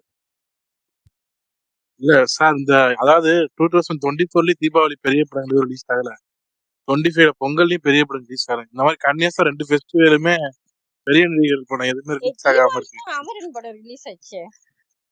அம்மா பெரிய ஹலோ, பெரிய ஸ்டார் தானே அதாவது பெரிய அவர். bro, டாப் சிவகார்த்திகேயன் அவர் வந்து டயர் 1 பெரிய ஸ்டார். யோசிக்கிறீங்களா bro? Tier 1 film star films எதுவும் வரல. இல்ல இந்த விஜய், அஜித், ரஜினி அதுதான் நாலு அதான் ப்ரோ படம் அவர் அப்படி கேக்குறாரு. அவர்தான், அதனால தான் நான் டயர் 1 கேட்டேன். Tier 1. இல்ல இப்ப சிவகார்த்திகேயன் டயர் 1 வந்துட்டார்ல ப்ரோ. இல்லையே ப்ரோ, இப்போ ஒரு படம் 300 கோடி பண்ணுச்சுன்னா உடனே டயர் 1 வர மாட்டாங்க bro. No, but Kamal Haasan isn't on இல்ல tier சொல்றேன். 1. பரணி ப்ரோ இவ்வளவு பெருந்தன்மையா பேசுவாரு நான் நினைச்சு பார்க்கல. அது இல்ல, very நான் அது subjective. உண்மைங்க, சீரியஸா தான் நான் சொல்லுவேன். நான் அதை டினை பண்ணலாம் மாட்டேன். But இல்ல I think கன்னியாசா 2 பெரிய Amaran is a good, big enough movie for Diwali. Correct. Correct. இல்ல 2 சொல்லுங்க ப்ரோ. பிக் ஃபெஸ்டிவல்ல ஒரு பெரிய ஹீரோ படங்கள் 4 பேர் நடிச்சு 4 பேருக்கு ஒரு படம் கூட வரல. ரொம்ப ட்ரையா இருக்குன்னு சொல்லுவாங்க. அதுக்கு முந்தைய தீபாவளி அப்படித்தான், ஜப்பான் ஜிகர்தண்டா. இல்ல கன்னியாசா இருக்குல்ல ப்ரோ, இப்ப தீபாவளி பொங்கல் அப்படி கன்னியாசா ஆயிப்போச்சுல. ஆக்சுவலா இது வந்து என்ன சொல்றது, நான் ப்ளேம் பண்றது இந்த வருஷம் பொங்கலுக்கு ஏன் பெரிய படம் வரலன்னு ப்ளேம் பண்றது கண்டிப்பா நான் வந்து இதுதான் சொல்லுவேன். ஒருத்தர் தான் லைக்கா தெரியும். பட் ஆனாலுமே வந்து எல்லா டைமுமே வந்து இந்த பொங்கல் தீபாவளி 2 டைமுமே ஒரு பெரிய ஸ்டார் படம் நடக்கிறது அது ரொம்ப கஷ்டம் தான் தோணுது எனக்கு. எனக்கு தெரிஞ்சு விஜய் இனிமேட்டு ஒரு படம் அவ்வளவுதான், ஒரு ஃபிலிம். அதுக்கப்புறம் அவர் வந்து பொலிட்டிக்கல் பார்த்து போயிடுறாரு. அஜித் அவர்கள் ஏதாவது மிஸ் பண்ணா உண்டு. பட் அவர் பண்ற ஃபிலிம்ஸ்மே வந்து அது என்ன சொல்ல, ஃபெஸ்டிவல் டைம்ல ரிலீஸ் பண்ற மாதிரி எதுவுமே பிளான் பண்ண மாட்டேங்கிறாங்கன்னு தான் ஃபீல் ஆகுது.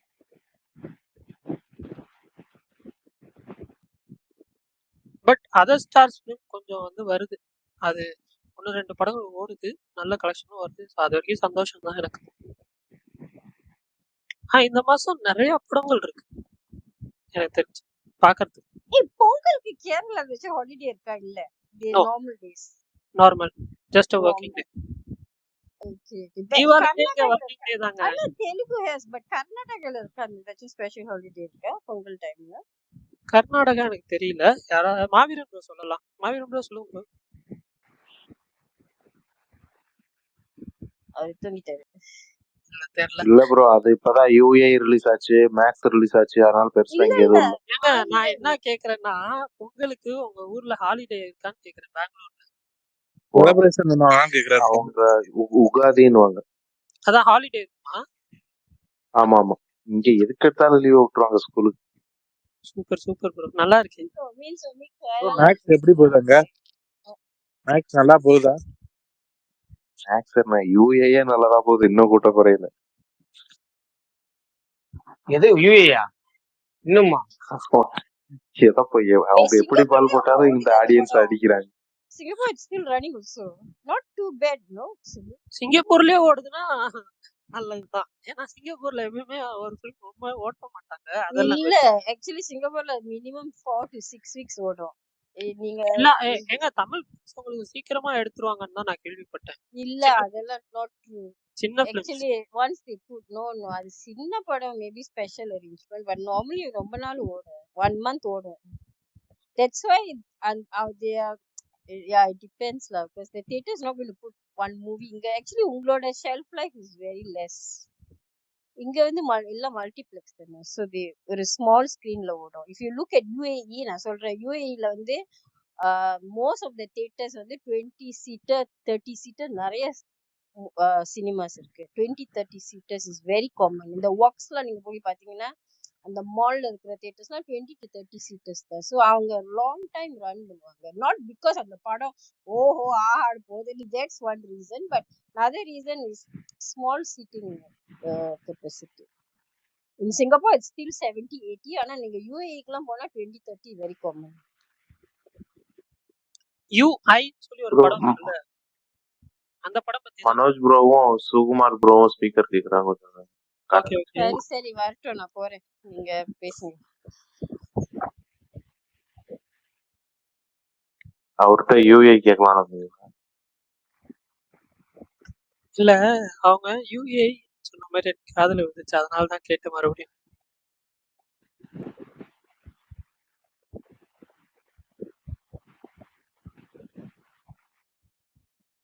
நான் இன்னைக்கு இந்த படம் பார்த்தேன். ஆல்வி இமேஜினஸ் லைட் வந்து பார்த்தோன்னே எனக்கு ஒரே குழப்பமாயிடுச்சு. இவங்க என்ன கருத்து சொல்ல வந்தாங்க, படம் நல்லா இருந்துச்சா, இப்படி யோசிச்சுட்டே இல்ல எதுக்கு சுகுமார் பார்த்தா போர் சுகுமார் ப்ரோ அடிச்சுச்சா எமோஜி போடுறாரு பாருங்க. அப்படின்னா என்னன்னா இப்படி இந்த படத்துல கருத்தை எதிர்பார்த்தீங்கன்னு கேக்குறாங்க. ரொம்ப நாள் இல்ல கழிச்சு இல்ல நம்ம இல்ல ஜாக்கி இல்ல சினிமா போடுறாரு. அவார்ட்லாம் வாங்கியிருக்கல, அவார்ட்லாம் நிறைய வாங்கியிருக்கல. அதுக்கு யோசிச்சுக்கிட்டே டிஎல் வர ஒரு மீம், அதுல ஒண்ணும் இல்ல கீழே போடுன்ற மாதிரி ஒரு மீம். அதே படத்தை யாரும் பாத்துருக்காங்க என்ன மாதிரி யாரும். அது உங்களுக்கு புரியலன்னா நான் என்ன பண்றது பிரகாஷ்னா, நீங்க படம் பார்க்கவே இல்ல.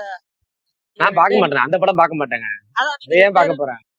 ரெண்டு கிளிப்பிங்ஸ் பார்த்து நீங்க பேசாது, அதை நீங்க அனுப்புனீங்க பார்க்கலாம், அனுப்ப மாட்டீங்களே. வாய்ப்பே இல்ல. சரி சுமார் நான் அப்புறம் எப்படி ஜாக்கி பாக்குறது? ஜாக்கி ப்ரோக்கும் கௌரிகள்லாம் டரு போல, அவங்க போனதுக்கு அப்புறம் என்ட்ரி கொடுக்குறாரு. இல்ல இல்ல இல்ல இல்ல அவர் கொடுத்திருந்தாரு, அவங்க ஸ்பீக்கர்ல இருக்கிற மாதிரி அவர் கொடுத்திருந்தாரு. சுமார் ப்ரோ அக்செப்ட் பண்றப்ப அவர் அக்செப்ட். சொல்லுங்க ப்ரோ, தேங்க்ஸ் பேசுறது ரொம்ப நாள் கழிச்சு. ஆமா, ரொம்ப நாள் கழிச்சு வந்திருக்கிறாரு ஜாக்கி பிரதர். வணக்கம்.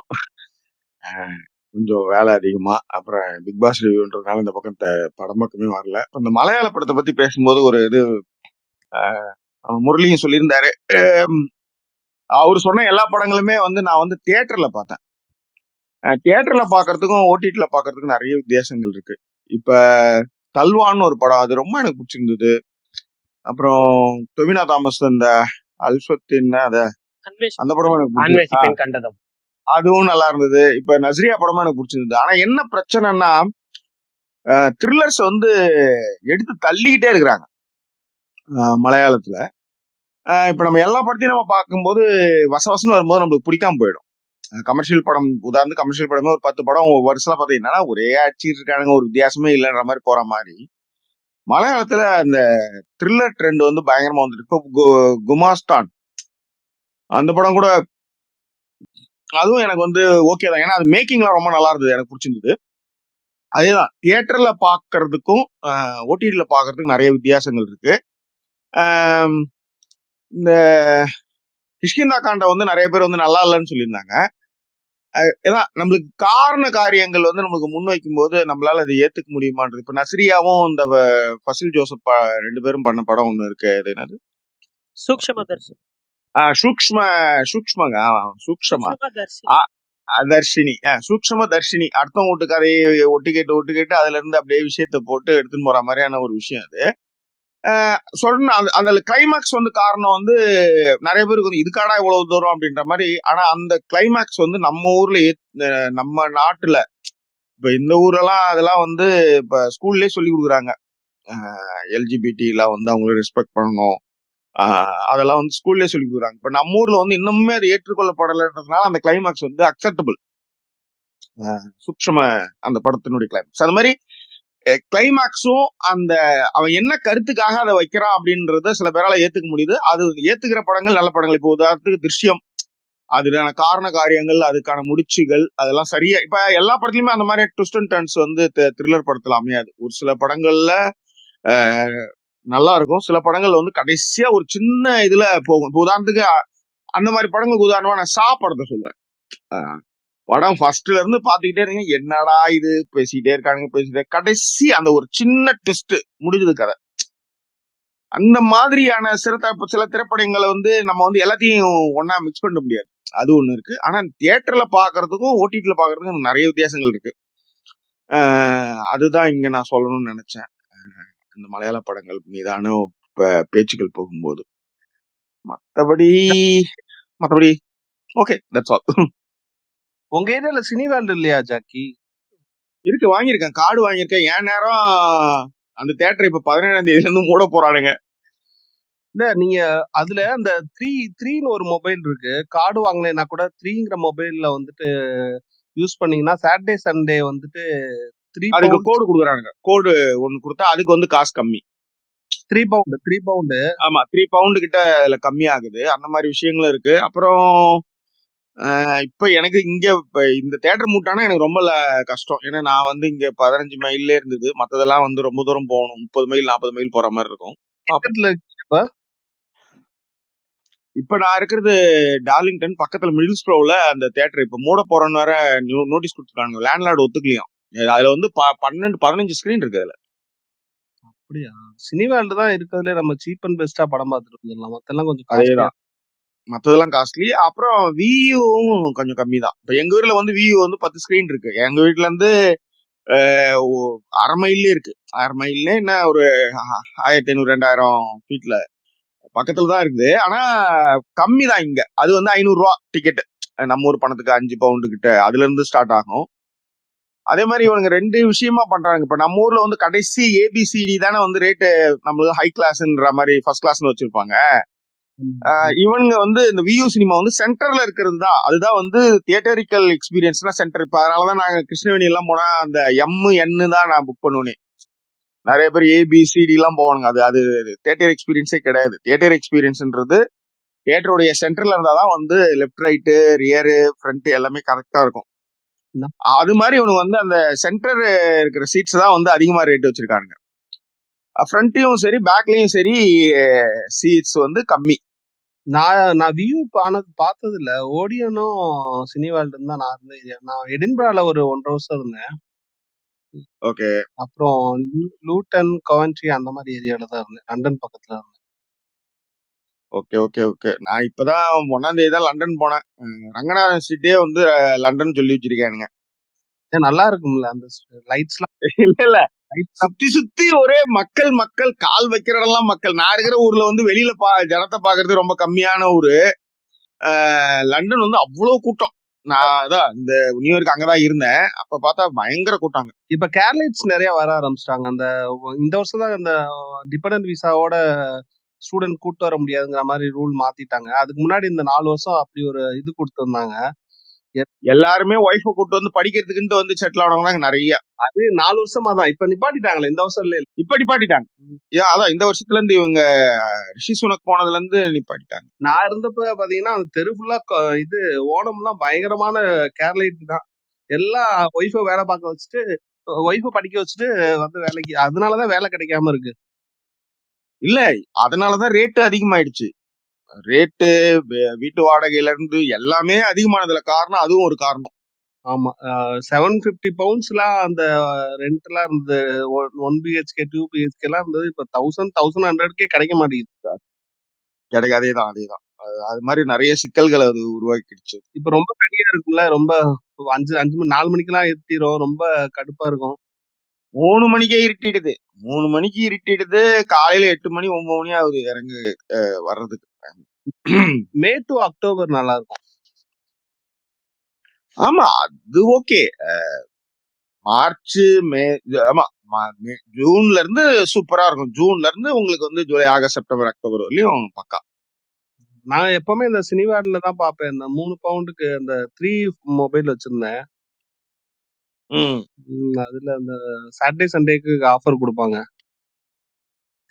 இல்ல இல்ல அதுலதான் நானும் பாத்துட்டு இருந்தேன். அதுல நான் கார்டு வாங்கிட்டேன். நான் இந்த card Cineworld card unlimited card.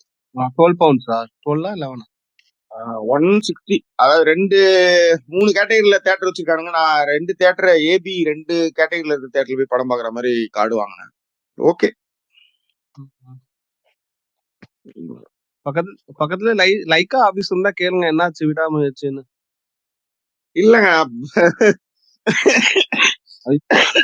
அவங்க இருக்க தெரியல. அது ஏன் இவ்வளவு தூரம் என்ன அது ஒண்ணு வராதனால எவ்வளவு படம் வந்திருக்கு பாருங்க. யோசிச்சு பாருங்க.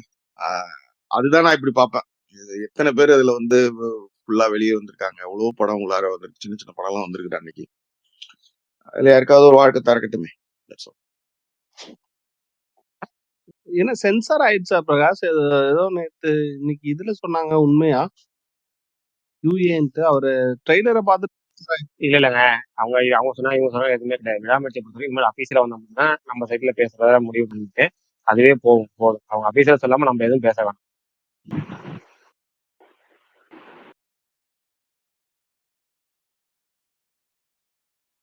லைக்காவை நம்ப முடியல ப்ரோ. இங்க சொல்லிட்டு இங்க சொல்லிடுறாரு, அப்புறம் அது நடக்காததா, அதனால அப்படி வந்துட்டேன். லைக்காவை நம்ப முடியாது. பிரகாஷ், நான் ஐடென்டிட்டி நீங்க பார்க்க போல. இல்ல, நாளைக்கு நான் வந்து இன்னொரு மலையாள படம் பார்க்க போறேன். என்ன படம்னா? நாளைக்கு நான் பார்த்துட்டா மார்க்கோவா? சொல்றேன், தியேட்டர்ல போய் பார்த்துட்டா சொல்றேன். மார்க்கோ வேற என்ன மார்க்கோ பார்க்க தானே போறாரு? ஆமா, நாளைக்கு மார்க். இங்கேயே ரிலீஸ் ஆயிருக்கு ஹிந்தில. ஆமா, இன்னைக்கு வந்து சார் நீங்க பாத்தீங்களா மார்க்கோ? இல்ல இன்னும் பாக்கல பாருங்களா, எல்லாரும் நான் சொல்றாங்க பாக்கல. கொடூரமா இருக்கும், ஆமா பயங்கரமா ரொம்ப full நல்லா flash. ரா வயலன்ஸ் ஜாக்கி பிரதர் பாத்துட்டாரு. ஆமா, ஜாக்கி பிரதர் பாத்துட்டாரான்னு தெரியல, ஃபாரின்ல இல்ல இருக்கிறாரு. இல்ல இல்ல நான் பாக்கல. ஓடுது ஆனா நான் பாக்கல. இது கில்லு மாதிரி இருக்குன்னு சொன்னாங்க. கில்ல விட வன்முறையா இருக்கான், கில்ல விட வன்முறையா இருக்கான். ஓ வன்முறை இருக்கு ப்ரோ, ஆனா கில் அளவுக்கு அந்த எங்கேஜிங் ஃபேக்டர் இருக்கு. Correct. எனக்கு கில் ரொம்ப பிடிச்சிருந்து. இல்ல, அது எனக்கு கில்லு மார்க்கோ முரட்டு படம். வந்து எல்லாருமே பிரைஸ் பண்றாங்க. பட் ஆனா எனக்கு வந்து ஃபர்ஸ்ட் டே பாக்குறப்போ எனக்கு வந்து அந்த படம் வந்து என்ன சொல்ல, கதையாவோ இல்ல ஸ்கிரீன் பிளேவோ பாக்குறப்போ ஓகேஷா அப்படிதான் எனக்கு ஃபீல் ஆச்சு. வயலன்ஸ் அதிகமா இருக்கு, அதனாலயே எல்லாரும் பாராட்டுற மாதிரி தான் இப்பவும் எனக்கு ஃபீல் ஆகுது. பட் யாராவது பாத்தீங்கன்னா உங்க கருத்தை சொல்லுங்க, கேட்போம். பிரகாஷ் அண்ணா, சொல்லுங்க பிரதர். ஆனா இப்போ வந்து விடாமுயற்சி ரிலீஸ் ஆனதுக்கு அப்புறம் தான் குட் பை அப்டேட்லாம் வருமாண்ணே? இல்ல எனக்கு தெரியல, நான் விடாமுயற்சி பத்தியே பேசுறதுல முடிவு பண்ணிட்டேன். அப்டேட் வந்து அபிஷியலா வர செய்தி மட்டும் கேக்குறேன் அது வேணாம். குட் பை டேக்ல ரிலீஸ் ஆகும், அவ்வளவுதான். குட் பை டேக்ல ஏப்ரல் 10 அவ்வளவுதான், அதோட விட்டுருங்க. நம்ம விடாமுயற்சி அதுக்கு முன்னாடி அவங்க அபிஷியலா அனௌன்ஸ் பண்ணா மட்டும் அதை பத்தி பேசுவோம், இல்லையா அதை பத்தி நம்ம பேசவே வேணாம். விடாமுயற்சியை பத்தி நம்ம ப்ரொமோஷன் எப்ப ஆரம்பிப்பாங்கன்னு கேக்குறேன். Good bad ugly good bad டேக்லியா, குட் பை டேக்ல வந்து மைத்திரி மேக்கர்ஸ் அவங்க பொங்கல்ல இருந்தே ஆரம்பிச்சாலும் ஐடியால இருக்கிறாங்க. அவங்களுக்கு என்னன்னா விடாமுயற்சியோட ரிலீஸ் டேட் கன்ஃபர்மேஷன் தெரிஞ்சுச்சுன்னா அவங்க வந்து ஒரு ப்ரொமோஷன் பிளான் எடுக்க முடியும். எப்படின்னா குட் பை டேக்லி வந்து இப்போ ப்ரொமோஷன் பிளான் பண்றாங்கன்னு வச்சுக்கோங்களேன், இப்போ பொங்கல்ல இருந்து ஆரம்பிச்சிடலாம் அப்படின்னா திடீர்னு இவங்க வந்து ஜனவரி 24 இல்ல பிப்ரவரி 1 வீக்கோ படம் பண்றாங்கன்னு வச்சுக்கோங்க. அப்ப அதுக்கு அனௌன்ஸ்மெண்ட் கொடுத்து ட்ரைலரோ இல்ல செகண்ட் சிங்கிளோ விடுறாங்கன்னு வச்சுக்கோங்க. அப்ப இது வந்து ஒரு விஷயத்த வந்து இன்னொரு விஷயம் வந்து ஃபேட் அவுட் பண்ணக்கூடாது. அப்ப அவங்க என்ன நினைப்பாங்க, நம்ம குட் பை டேக்லிக்கான வந்து நம்ம வந்து கரெக்டா ஃப்ரீயா இருக்கணும். எந்த ஒரு அஜித் படத்தை அதாவது மற்ற படங்கள் வந்து அஃபெக்ட் பண்ணலாம், அது வந்து எதுவுமே அஜித் படம் அஃபெக்ட் பண்ணாது. அது ஒரு படம் வந்து இப்போ இன்னொரு படத்தோட டீசரோ ட்ரைலர் வச்சு அது பாட்டு தனித்தனி ஆடியன்ஸ் இருப்பாங்க. பட் 2 அஜித் படம் அப்டேட் ஒரே இடத்துல இது பண்ணக்கூடாதுன்னா அவங்க என்ன பண்றாங்க, விடாமுயற்சியோட ரிலீஸ் டேட் கொஞ்சம் அபிஷியல் கன்ஃபர்மேஷன் தெரியட்டும்னு வெயிட் பண்றாங்க.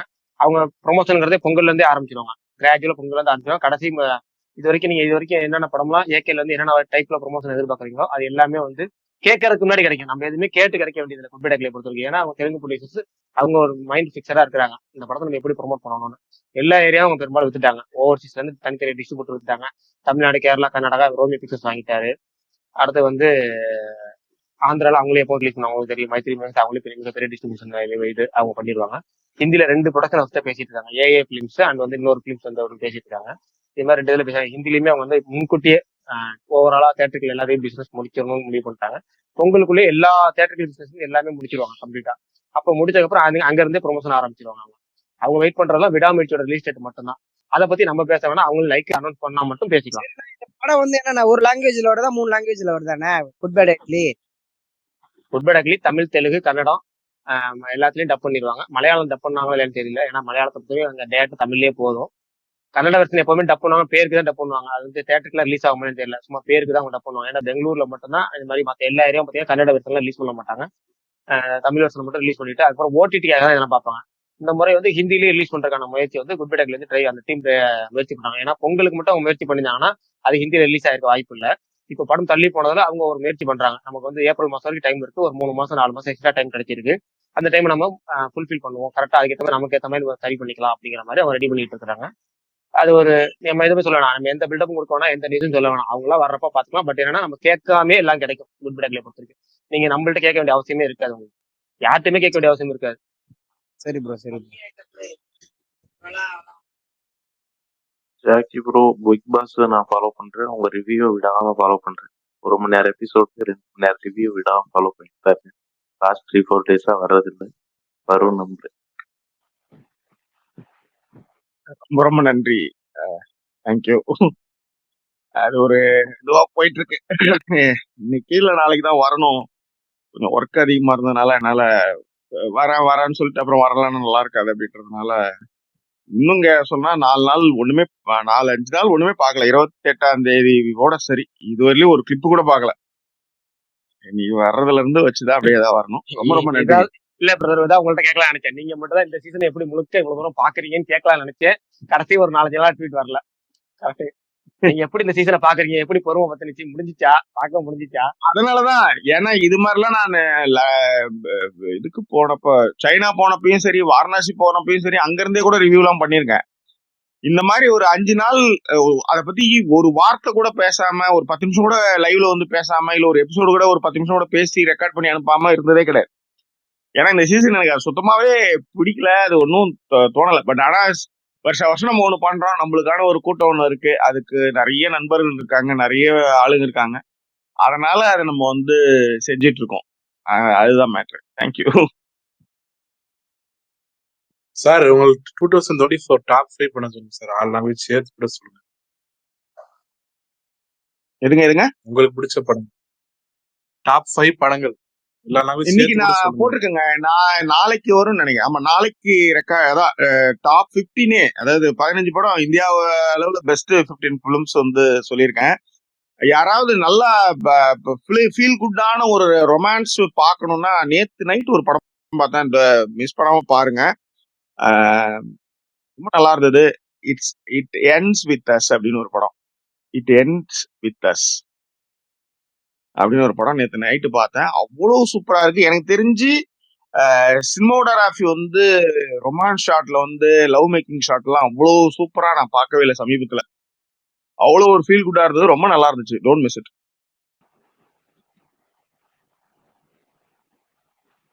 அதே மாதிரி நீங்க சொன்ன பிரிட்டி உமன் பார்த்தேன். நீங்க இப்போ 4 மாசத்துக்கு முன்னாடி இதே ஸ்பேஸ்ல சொல்லிருந்தீங்க. அது மாதிரி பார்த்தோன்னா இப்படி ஒரு படத்தை நம்ம எப்ப கேள்வி கூட படாம விட்டோம் இத்தனை நாளா அப்படின்னு ஃபீல் பண்ணேன். ரொம்ப பிரிட்டி எத்தனை வாட்டி வேணாலும் பார்த்துக்கிட்டே இருக்கலாம். அது நிறைய கதைகள் நம்மளுக்கு சொல்லிட்டே இருக்கும். பிரிட்டி உமன், நாட்டிங் ஹில் பாருங்க, இதை விடுங்க, நாட்டிங் ஹில் பாருங்க. ஒரு நடிகை ஒரு நடிகை ஒருத்தவனை வந்து பார்த்த பாதிய அதாவது என்ன சொல்றது, ஒரு 5 மணி நேரமே 6 மணி நேரமோ இல்ல 4 மணி நேரம் எப்படி வேணாலும் டைம் எடுத்துக்கலாம். பார்த்த ஒரு 2 மணி நேரத்துல எப்படி ஒருத்தன் வந்து கிஸ் பண்ணுவோம் அப்படின்றதா அது நல்லா எடுத்திருப்பான். நீங்க பாருங்க நாட்டிங் ஹில். அது உங்க வீடியோ ரிவ்யூ பார்த்துட்டோம் ப்ரோ. அது கிளாஸ் மூவி, அன்பிலீவபிள். அந்த மாதிரி தான் இந்த படமும் நான் நேற்று பார்த்தது. சார், இது என்ட்ரா வரப்ப அந்த சூக்ஷ்ம தர்ஷினி பத்தி பேசிட்டு இருந்தீங்க இல்லைங்களா? ஆமாங்க, சொல்லுங்க. அந்த படத்துல மட்டும் ஒரு சின்ன டவுட் மட்டும் இருக்கு. அது நீங்க நோட்டீஸ் பண்ணீங்களான்னு தெரியல. அதாவது அவங்க அக்கா வந்து ஏர்போர்ட் போறது மாதிரி அவங்க பாக்குறாங்க. பட் திருப்பி அவங்க ரிட்டர்ன் வீட்டுக்கு கூட்டு வந்தே தானே இது பண்றாங்க, கொலை பண்றாங்க. ஆமாமா, அது என்னன்னா அவங்க அம்மா வந்து திடீர்னு போன் பண்ண மாதிரி தான். அதுக்கப்புறம் தானே அந்த பொண்ணு ஏர்போர்ட்ல இருந்து தானே கிளம்பி வருது. வரும்போது தானே இவன் வந்து பிக்கப் பண்ணின்னு போய் யாருக்குமே தெரியாம மேட்டர் முடிச்சிடுறாங்க. திருப்பி வர்றது ஆனா டக்கு டக்குன்னு தான் காமிச்சிடறாங்க இல்லைங்களா? ஆமா, அது வந்து அந்த இடத்துல உங்களுக்கு சின்ன குழப்பம் இருக்கும். ஆனா வந்து அந்த கேள்விதான் போன் பண்ணுது. அம்மா போன் பண்றாங்களே என்னோ திடீர்னு சரி ஒத்துக்கிறாங்க போல, நம்ம கல்யாணத்துக்கு ஒத்துவாங்க போலன்னு வருது அந்த பொண்ணு. அதை காலி பண்ணிடுறாங்க. சரி, இந்த விஷயம் தெரிஞ்சவ அங்க இருக்கிற அதுக்குள்ள செய்தி போயிருக்கு இல்லையா, அதனால அவ கிளம்பி வர, அவளையும் முடிச்சு கட்டிடலான்ற போதுதான் இவ பக்கத்து வீட்டுக்காரி வந்து எல்லாத்தையும் ஃபுல்லா ஃபாலோ பண்றாங்க. ஆமா sir, okay okay sir. But ஆனா எல்லாமே ஒரு நல்ல படம், எல்லாத்துலயுமே வந்து அந்த திருப்பியும் அதே கொண்டு வராங்களே, அது அந்த எதனால ரீசன் அவங்க கொலை பண்றாங்கன்னு காட்டுறாங்க இல்லைங்களா? அது நீங்க எப்படி பாக்குறீங்க? இல்லங்க, இது இந்த இது அதுதான் நம்ம எல்லா ஊர்லயும் எல்லா இடத்துலயுமே இருந்தது. இப்ப கொஞ்சம் கொஞ்சமா வெளியே வரும்போது அதை பத்தி நம்ம பேச ஆரம்பிக்கிறோம். இப்ப உதாரணத்துக்கு கோவா படம் தானே அதுக்கு முன்னாடியே இல்லாம இருந்ததா? அதுக்கு முன்னாடியில இருந்தே ஹோமோஸ் இருந்தது. ஏன் எம்ஆர் ராதா வந்து ஏதோ ஒரு புக் ஒண்ணு வாசிச்சப்ப, சிறைச்சாலைகள், நான் அது எம்ஆர் ராதாவுடைய சிறை அனுபவங்கள்ட்டு அதுல வந்து அவரு மென்ஷன் பண்ணிருப்பாரு. நாடக கம்பெனில வந்து எப்படி எல்லாம் ஹோமோ இதெல்லாம் இருந்துச்சு, செக்ஸ் எல்லாம் இருந்துச்சு அப்படின்னு அதெல்லாம் வந்து அவர் எழுதியிருப்பாரு. அவருடைய அனுபவங்களை சொல்லியிருப்பாரு. அந்த மாதிரி இருந்தது. ஆமா, அந்த மாதிரி இருந்தது. நாம வெளிப்படையா அதெல்லாம் பேசுறது இல்லை. இப்ப வெளிப்படையா நம்ம எல்லாமே பேசுறோம். காரணம் என்னன்னா எல்லாருக்கிட்டையுமே இத பேசுறதுக்கான தளம் இருக்கு. எல்லாருமே பேசுறோம். நம்ம கருத்து சரியோ தப்போ ஒரு கருத்தை நம்ம முன்வைக்கிறதுக்கு எல்லார்கிட்டயும் ஒரு போன் இருக்கு, ஒரு ஐடி இருக்கு. இப்ப இன்னைக்கு ஸ்பேஸ்ல வந்து பேசுறோம். ஆனா யோசிச்சு பாருங்க, 30-40 வருஷத்துக்கு முன்னாடி ஆனந்த விடன் என்ன சொல்றானோ அதுதான். அதுலதான் வந்து அவனுடைய ஆற்றலாம் இன்னைக்குதான் தெரியுது. நாயகன்ல இளையராஜான்னு ஒரு ஆளையே அவனுக்கு சேர்க்கவே இல்லை பாருங்க. நேத்து இது பாக்குறேன், ரொம்ப நெகிழ்ச்சி ஆயிடுச்சு. அந்த இது மும்பை எக்ஸ்பிரஸ்ல வந்து இவர் வந்து உட்காந்துருக்காரு. அபூர்வ ஆமா சிங்கி அபூர்வ சங்கீதம்ல ஆமா, அபூர்வ சங்கீதம். அதுல எனக்கு ரொம்ப நெகிழ்ச்சி, 2 பெரும் கலைஞர்கள் போறாங்க பிளைண்ட் ஸ்கூலுக்கு. போனா 2 பேருமே தேம்பி தேம்பி அழுதும், அதுக்கப்புறம் அது ரொம்ப நல்லா இருந்தது, எனக்கு ரொம்ப பிடிச்சிருந்தது. ஏன்னா ராஜா அவ்வளவு கம்ஃபர்ட்டா எனக்கு தெரிஞ்சு பேசி எங்கேயுமே நான் பார்த்தது பார்த்ததே இல்ல. இதுலதான் நல்லா ஓப்பனா நீங்க மத்த இடத்துலலாம் இதுலயே கூட வந்து நான் ஒரு சில இடங்கள்ல அவர் வந்து பாத்தீங்கன்னா அவரையும் மீறி வந்தது கமல் கிட்ட. அத சொல்லுங்க, அந்த பிளைண்ட் ஸ்கூல் போனது அத சொல்லுங்க அப்படின்னு. இவரு கமலுக்கு வந்து என்னன்னா இந்த இங்க எங்கேயும் ஒரு மாதிரி எதுவும் ஆயிடக்கூடாது அப்படின்றதுல அவரும் கொஞ்சம். இன்னொன்னு அதே நேரத்துல நேத்து இன்னொரு கன்ஃபியூஷன் நடந்த அந்த வீடியோலயே இவர் என்ன சொல்றாரு, ராஜா பெருமைப்படுத்துற விதமா கமல் சொல்றாரு, அவங்க அம்மா வந்து இடுப்புல வந்து ஐ மீன் படுத்துட்டு இருக்கும்போது இதுல வந்து மியூசிக் பண்ற மாதிரி ஃபீல் பண்றாரு, அண்ணன் கிட்ட ரெக்கமெண்ட் பண்றாருன்றதெல்லாம் சொல் கேள்விகள் தான்.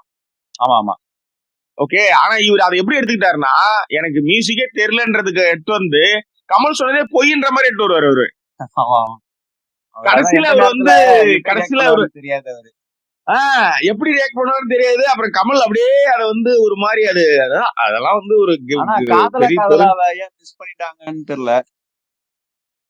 அதுவும் அவர் தானே சார் டைரக்ஷனு? இல்ல இல்ல இல்ல இல்ல அவரு இல்ல காதலா அவரு இல்லையே. சிங்கீதம் தான் சார். காதலா சிங்கீதம் தான் சார். அப்படியா? ஆமா okay okay okay okay okay. காதலா வந்து சிங்கீதம் தான். ஆக்சுவலா KS ரவிக்குமார் வந்து இயக்குனரை ஸ்டார்ட் பண்ணது. அவர் வந்து இந்த பெப்சி பிரச்சனையில வந்து அவர் இயக்குனர்கள் பக்கம் தான் இருப்பேன் அப்படின்னு சொன்னனால அவர் அவங்ககிட்ட போயிட்டாரு. இவர் உடனே அப்புறம் வர வழி இல்லாம சிங்கீதம் சீனிவாசராவை கூட்டிட்டு வந்து காதலா வந்து பண்ணாங்க. இல்ல சார், அதையும் பேசியிருக்கலாம். ஏன்னா அதுவும் ஐகானிக் படம் தான். ஐகானிக் படம் தான். பட் அதுல இருக்க அந்த செகண்ட் ஆஃப் காமெடி எல்லாம் நல்லா தான் இருக்கும். ஒரு டிராமாக்குள்ளே இன்னொரு டிராமாவான்னு ஒரு டைலாக், ஒரு மௌலி பேசுற டைலாக், அந்த டைலாக் புரியணும்னா அதுக்கு முன்னாடி 15 நிமிஷம் படம் பார்த்தாதான் புரியுங்கிற மாதிரி. அது ஒரு மாதிரி நல்ல மூவி. பட் கொஞ்சம் படம் மட்டும் தான் அவங்க எடுத்திருக்கிறாங்க. ஓகே, அதை விட்டுட்டாங்க. இல்ல நான் வந்து அந்த படத்தை ரொம்ப எதிர்பார்த்தேன். அப்பதான் வந்து மெட்ராஸ் பழக்கம் எனக்கு நல்லா ஞாபகம் இருக்கு. சர்ச் பார்க் பஸ் ஸ்டாப்ல கமலும் பிரபுதேவம் ஆடுற மாதிரி காதலா கட் அவுட் வச்சிருந்தாங்க. ஒரு பெரிய படம் திரும்ப நிறைய சில படங்கள் வந்து திரும்ப பார்க்கும்போதெல்லாம் அதுவும் இந்த வடிவேல் கிளைமேக்ஸ் எல்லாம் சான்ஸே கிடையாது. அதுவும் MS எல்லாம் ரொம்ப சூப்பரா நடிச்சிருப்பாரு. இன்னமும் நேத்து நிறைய இடத்துல இப்ப இந்த படம் அப்டேட் பத்தி முரளி கூட பேசியிருந்தாரு. இந்த டைரக்டர்ஸ்க்கு வந்து 20 வருஷம் தான் அப்படின்ட்டு. நம்ம அதுக்கு முன்னாடி இதே ஸ்பெஷலி நம்ம பேசணும்னு நினைக்கிறேன். கிளின்ட் ஈஸ்ட்வுட் மாதிரியான ஆள்லாம் வந்து பாத்தீங்கன்னா இன்னமும் படம் எடுத்திருக்காரு. ஜூரர்னு ஒரு படம் பார்த்தாங்க. ஜூரின்னு ஒரு படம், கிளின்ட் ஈஸ்ட்வுட் ஒரு படம். மிஸ் பண்ணாம பாரு. ஜூரர் 2ன்னு நினைக்கிறேன் படம் பேரு. இருங்க ஒரு நிமிஷம். Juror 2 sir. ஜூரர் 2 சூப்பரா பண்ணிருக்கிறாரு கிளின்ட் ஈஸ்ட்வுட். நான் சரி நம்ம ஊர்ல அப்படிலாம் யாரும் கிடையாது, கிளின்ட் தான் பண்ணிட்டு இருக்காருன்னு பார்க்கும்போது இவர் வந்து மதன் காரிக்கு வச்சுட்டு படம் பண்ணிட்டு இருக்காருன்றது ஆச்சரியம் தான் எனக்கு. உண்மையிலே ஒரு ப்ரௌட் மூமெண்ட் தான் அது. அதே மாதிரி பஞ்சதந்திரமும் எப்ப பார்த்தாலும் இதான் சார். போன வாரம் கூட KTVல போட்டிருந்தாங்க. நல்லாவே இருந்தது. அது நல்லா இருந்தது எனக்கு. இந்த வயசுல அவர் வந்து அந்த பப்பரை சாங், அதுக்கான விஷயங்கள் ரொம்ப நல்லா இருந்தது. என்ன நடுவுலதான் வந்து நாதர் வந்து டக்குன்னு தேவதை எடுத்துட்டு வந்துட்டாரு. ஐ மீன் தேவதை. ஆமா இல்ல இது அவதாரம். ஆமா அதுவும் கொண்டு வந்தாரு. நாசர் ஒரு அரை மணி நேரம் அவதாரம் பத்தியே போயிடுச்சு. அப்புறம் கமல் வந்து திடீர்னு அதுக்கப்புறம் இந்த படத்தை பத்தி பேசுவோம் அப்படின்ற மாதிரி அவங்க கேள்வி எடுத்தாங்க. அது ஒன்னும் தவிர்க்க முடியாம போயிடுச்சு அது கடைசியில. ஆனா நல்ல மெமரி சார் அவருக்கு. இந்த வயசுல நல்லாவே செமையா பேசியிருந்தாரு. ஆனா சார் ராஜபார்வை படம் எங்கேயாவது கிடைக்கும்னு பாக்குறேன். எங்கேயுமே இல்ல சார் அந்த படம் பாக்கலான்னு.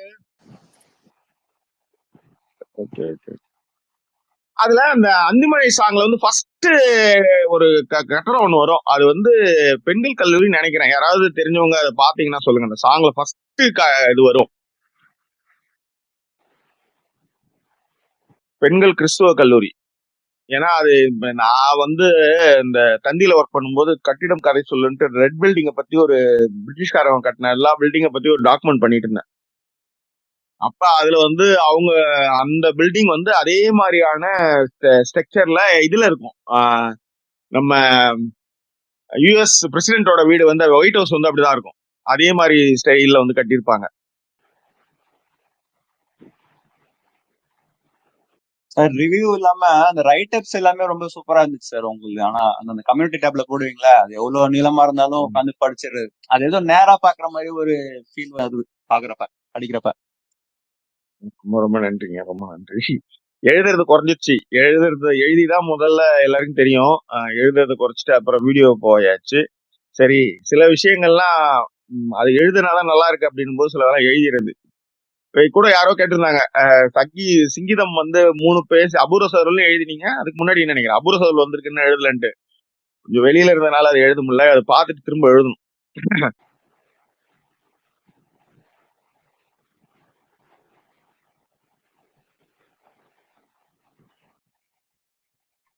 ஜாக்கி ப்ரோ, தக் லைஃப் பத்தி உங்களோட எதிர்பார்ப்பு ஒரு நிமிஷம் மாதிரி சொல்லுங்க. ரொம்ப எதிர்பார்த்துக்கிட்டு இருக்கிற படம். உண்மையிலே இப்ப முன்னாடி முரளி சொன்ன மாதிரி எனக்கு என் வாழ்க்கையில ஒரு சினிமாவை இப்படி ஒரு வாழ்க்கை வாழணும், இப்படி ஒரு மெட்ராஸ்ல போனா இப்படி ஒரு வாழ்க்கை வாழணும், மெட்ராஸ் போனா இப்படி இருக்கும் அப்படின்னு சின்ன வயசுல நம்மளுக்கு வந்து ஒரு மைண்ட்ல இருக்கும்ல. நான் ஒரு கிராமம், ட்ரௌசர்லாம் கிழிச்சல் போட்டுக்கிட்டு அதுல வந்து தபால் பெட்டியில வந்து போட்டு வெறுப்பேத்திட்டு இருக்கிற ஒரு கிராமத்துல இருந்து திடீர்னு ஒரு மீச அரும்பும் போது இப்படி ஒரு வாழ்க்கை வாழணும், லவ்னா இப்படி சொல்லணும், இப்படி ஒரு ஊர்ல இருக்கணும் அப்படின்னு ஒரு தாக்கத்தை ஏற்படுத்துறது. இப்ப சொல்லிட்டு இருந்தார் இல்லையா, ரசனை மாற்றமும் பிரேம் மாற்றங்களுக்கும் முதல் வித்திட்டது பி.சி. ஸ்ரீராமும் மணிரத்னம் தான். அவங்க வந்து அன்னைக்கு வந்து நம்மளுக்கு வந்து படங்கள் வந்து வெளிநாட்டு படங்களை பார்த்து அவங்க இன்ஸ்பயர் ஆகி எடுத்தாங்க. உதாரணத்துக்கு காட்ஃபாதர் தான் வந்து மணிரத்னத்தினுடைய அக்னி நட்சத்திரத்திலும் சரி நாயகன்லையும் சரி பெரும் தாக்கத்தை உருவாக்கி இருக்கும் காட்ஃபாதர். சோ அப்படி இருக்கும்போது எனக்கு வந்து மணிரத்னத்தினுடைய அக்னி நட்சத்திரம் தான் என்னுடைய ரசனை மாற்றத்துக்கு வித்திட்ட முதல் படம். ஒரு வாழ்க்கை, ஒரு கற்பனை இருக்கும்ல, நம்மளுக்கு வந்து சினிமாவில தானே விஷுவல்ஸ் மூலமா தான் நம்ம வந்து வாழ்க்கையெல்லாம் இப்படிலாம் இருக்கணும் அப்படின்னு நினைப்போம்ல. ஒரு மனுஷன் சாப்பிடுறான்டா இப்படின்ற மாதிரி டியூரிங் தியேட்டர்ல படமாவே பார்த்துக்கிட்டு இப்படிலாம் இருக்கும்போது கொஞ்சம் கலர் படங்கள், புது கவிதை, சகலகலா வல்லவன் இந்த மாதிரிலாம் ஒரு படங்கள் வரும்போது அதெல்லாம் ஒன்றும் பெருசா இல்லை, ரைட்? அதெல்லாம் ஒரு படம். ஆனா ஒரு லவ்வோ ஒரு வாழ்க்கையோ இப்படி வாழணும் இப்படி போகணும் அப்படின்றத முதல்ல எனக்கு சொன்ன படம் அப்படின்னு பார்த்தா அக்னி நட்சத்திரம் தான்.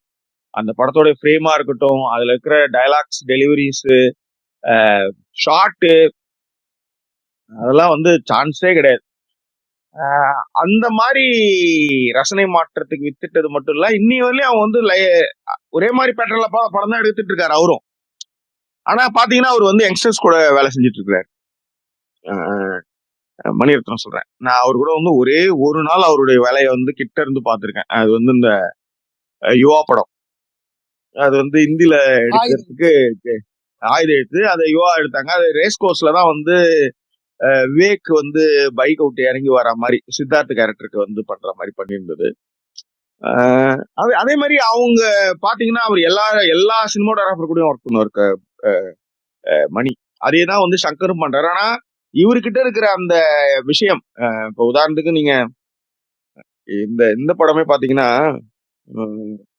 அலைப்பாயுதைக்கு அப்புறம் அவருடைய பெரிய படமா ஒரு அளவுக்கு ஓகே கண்மணி தான் நான் சொல்லுவேன். திரும்ப அவருக்கு வந்து வந்ததுக்கான ஒரு கதை பாத்தீங்கன்னா அதே மாதிரியான கதையாவே இருக்கும். ஆனா ஒரே மாதிரியான பேட்டர்ன், ஒரே மாதிரியான விஷயமா இருந்தாலும் ரசிக்கிற மாதிரியான ஃப்ரேம்ஸும் டயலாக் டெலிவரியும் என்டையர்லி டிஃப்ரெண்ட். உதாரணத்துக்கு அவங்க தான் எனக்கு தெரிஞ்சு சினிமாட்டோகிராஃபராகவும் படத்துல ஒர்க் பண்ணன்றதுனால இந்த கொஞ்ச நிலவு சாங்குக்கு திருடா திருடா அந்த அந்த மியூசியம் பில்டிங்க்கு அவங்க லைட் பண்ணிருப்பாங்க பாருங்க. இதை எனக்கு தெரிஞ்ச தமிழ்ல இவ்வளவு ரிஸ்க் எல்லாம் யாரும் எடுத்ததே கிடையாது. அது எத்தனை ஜெனரேட்டர் ஓடி இருக்கும், எவ்வளவு லைட் பிக்ஸ் பண்ணிருப்பாங்க, அதுவும் அந்த ஆம்பியன்ஸ் அந்த காலையில இல்ல நைட் இந்த சன்லைட் போற டைம்ல எடுத்துருக்கணும் அந்த ஷாட்லாம். சான்ஸே கிடையாது. அந்த 2 பேருமான விஷயங்கள் தான் சினிமா மீதான ஆர்வத்தையும் சினிமா மீதான காதலையும் எனக்கு ஏற்படுத்துச்சு சார். ஆனா அந்த படம் ஓடல சார், வந்தப்ப செம படம் சார். எதுங்க? திருடா திருடா. ஆமா, திருடா திருடா வந்து ஓகே தான், பிளாப்பா அளவுக்கு போச்சு. ஆனா பாட்டால அந்த படம் தப்பிச்சுது.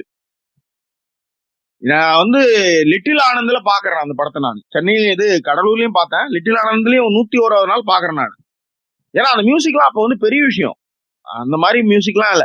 இன்னொன்னு நீங்க சொன்ன மாதிரி அப்ப வந்து எனக்கு வந்து இந்த ஸ்கிரீனை தள்ளிட்டு வந்து தம் அடிக்க போனாலே எனக்கு அப்படி எரிச்சலா இருக்கும். அதனாலே நான் வந்து ஃபர்ஸ்ட் ஷோ தான் பார்ப்பேன் ஊர்ல. அதுக்கப்புறம் எல்லாமே ஏசி தியேட்டர் ஆகி இந்த ஸ்கிரீன்ல இருந்து விடுதலை ஆகி யூஎஃப்ஓ, அதுக்கப்புறம் வந்து இதெல்லாம் வர ஆரம்பிச்சது. ஐ மீன் அந்த ரியல் இமேஜ் என்னடா இது கியூப் இவங்கெல்லாம் வந்ததுக்கு அப்புறம் தான் வந்து சினிமா வந்து ரசிக்க முடிஞ்சுது. டிடிஎஸ் வந்தது ஃபர்ஸ்ட் 1992ல டிடிஎஸ். அப்புறம் வந்து 90ல டிடிஎஸ் வருது. அதுக்கு முன்னாடி இந்த மாதிரி ஸ்கிரீன் எல்லாம் திறந்து போட்டு போனானுங்க. இது டிவி சேனல்லாம் வர ஆரம்பிச்சதுமே ஐயோ தியேட்டர் போச்சுன்னும் போது டிடிஎஸ் வந்தது. சரி டிடிஎஸ் வந்தது, இன்னமும் இந்த தியேட்டருக்கு விரிவு காலமே இல்லைன்னும் போது அதுக்கப்புறம் தான் கியூப் வந்து கார்னருக்கு கார்னர், அதாவது ஒரு ஃப்ரேம், அதாவது சென்டர்ல இருக்க மட்டும்தான் பிரைட்டா இருக்கும்போது லாஸ்ட் சைட்ல எல்லாம் வந்து எல்லாமே வந்து அவுட் ஆஃப் ஃபோக்கஸ்ல இருக்கிற மாதிரி தான் படம் பார்க்கும்போது 4 கார்னருமே பிரைட்டா தெரிஞ்சது வந்து கியூப் வந்ததுக்கு அப்புறம் தான். அப்புறம் கியூபும் டிடிஎஸும் வந்ததுக்கு அப்புறம் டால்பி எல்லாம் வந்ததுக்கு அப்புறம் இன்னும் வந்து தியேட்டர் எக்ஸ்பீரியன்ஸ். அதனாலதான் நான் சொல்றேன், நீங்க தியேட்டர்ல பாக்குற எக்ஸ்பீரியன்ஸும் ஓடிடில படம் பார்த்தாலும் அந்த ஃபீலே இல்லை. ஏன்னா சில படங்கள் சில திரைக்கதைகள் வந்து நம்மளால வந்து போன நோண்டாம போயிடும். மத்த சிலரெல்லாம் வந்து டக்குன்னு நிறுத்திட்டு ஆமா சொல்லுமா, ஆமா அவரு வந்தாரா, அந்த லோனுக்கு பணத்தை போட்டேன்னு சொன்னாரு, இப்படி எல்லாம் வந்து கான்வர்சேஷன் பண்ணி திரும்ப கண்டினியூ பண்ணும்போது அந்த ஃப்ளோ வந்து ஓடிடில மிஸ் ஆகுது. ஆனா தியேட்டர் அப்படி கிடையாது. நீங்க இப்போ கொஞ்சம் ஏதோ மெசேஜ் கூட 2 மணி நேரம் கழிச்சு. ஆமா என்னங்க உதயம் க்ளோஸ் ஆயிடுச்சு. ரொம்ப வருத்தங்கள். காதலிக்கும் போது அலைப்பா இதை போய் பார்த்த தியேட்டர் அது. முதல்வன் பார்த்தது மாதிரி நிறைய படங்கள் அதுல. ஆனா அப்டேட் இல்லாம போனா ஒரு தியேட்டர் வந்து சாம்ராஜ்யமே சரின்றதுக்கு உதாரணம் தான். வித்ததுனாலதான் அப்டேட்டே பண்ணாம இருந்தாங்கன்னு நினைக்கிறேன். இன்னமும் அந்த தண்ணி குடிக்க சங்கிலி டம்ளர் தான் வச்சிருந்தாங்க அங்க. மினி உதயம்லாம் ரெனோவேட் பண்ணிருந்தாங்களே. மினி உதயம்னா உதயத்துல ஃபர்ஸ்ட் கிளாஸ் இருந்தது இல்லையா, மேல பால்கனி. அந்த பால்கனியை அப்படியே மினி தியேட்டரா மாத்தினாங்க அவங்க. வேற ஒண்ணுமே ரெனோவேஷன் எல்லாம் பெருசெல்லாம் கிடையாது. பால்கனில இருந்து நீங்க உதயம் பாக்குறத வந்து அப்படியே பால்கனி மேல வந்து ஒரு ஸ்கிரீனை போட்டு அப்படியே மினி உதயமா மாத்தினாங்க. ஆனா நல்லா இருந்தது, சவுண்ட் எல்லாம் நல்லா பண்ணி அப்படியே பண்ணாங்க. மினி உதயம் தான் நல்லா இருக்கும் சார். வேற எதுவும் ஆமா மினி உதயம். ஏன்னா அதுவும் வந்து சென்டர்ல நீங்க சீட் எடுக்கணும், சைட்ல கீழ போட்டீங்கன்னா காமெடி ஆயிடும். ரொம்ப மோசமா இருக்கும். அதேதான் எனக்கு அதெல்லாம் நல்லா ஒரு படம் பாக்கறேன்னா எனக்கு வந்து அதெல்லாம் நான் ரொம்ப அதுவும் வந்து தியேட்டர் டிக்கெட் எடுக்கும் போது கூட வந்து எனக்கு சென்ட்ரல் சீட் தான் வேணும்னு சொல்லிதான் எடுத்துட்டு போவேன். சைடுல எல்லாம் போய் உட்காந்தா அவ்வளவுதான். கேக்குதா சார்?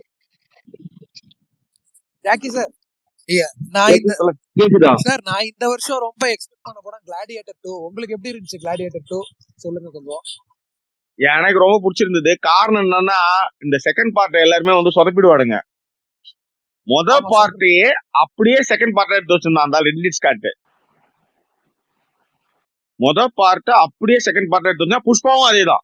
நீங்க நல்லா கவனிச்சீங்கன்னா பாருங்க, முதல் பார்ட்ல இருக்கிற அதே சீக்வன்ஸ் மாதிரி தான் இருக்கும். நீங்க பெரிய டிஃபரன்ஸ் எல்லாம் இருக்காது. அதே தான் இதுலயும்.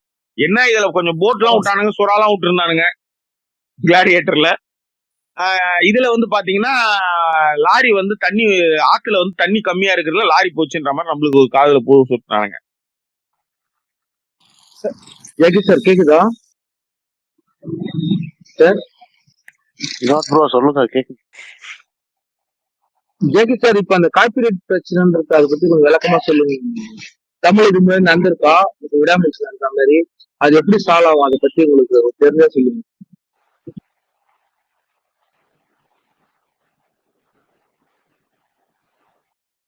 அவருக்கு நீங்க பேசுனது கேட்கல போல. ஆமா அவர் பேசுறாரா? மகிழ்ந்து எனக்கு கேட்கல. பேசல நீங்க பேசுறது அவருக்கு கேட்கல போல.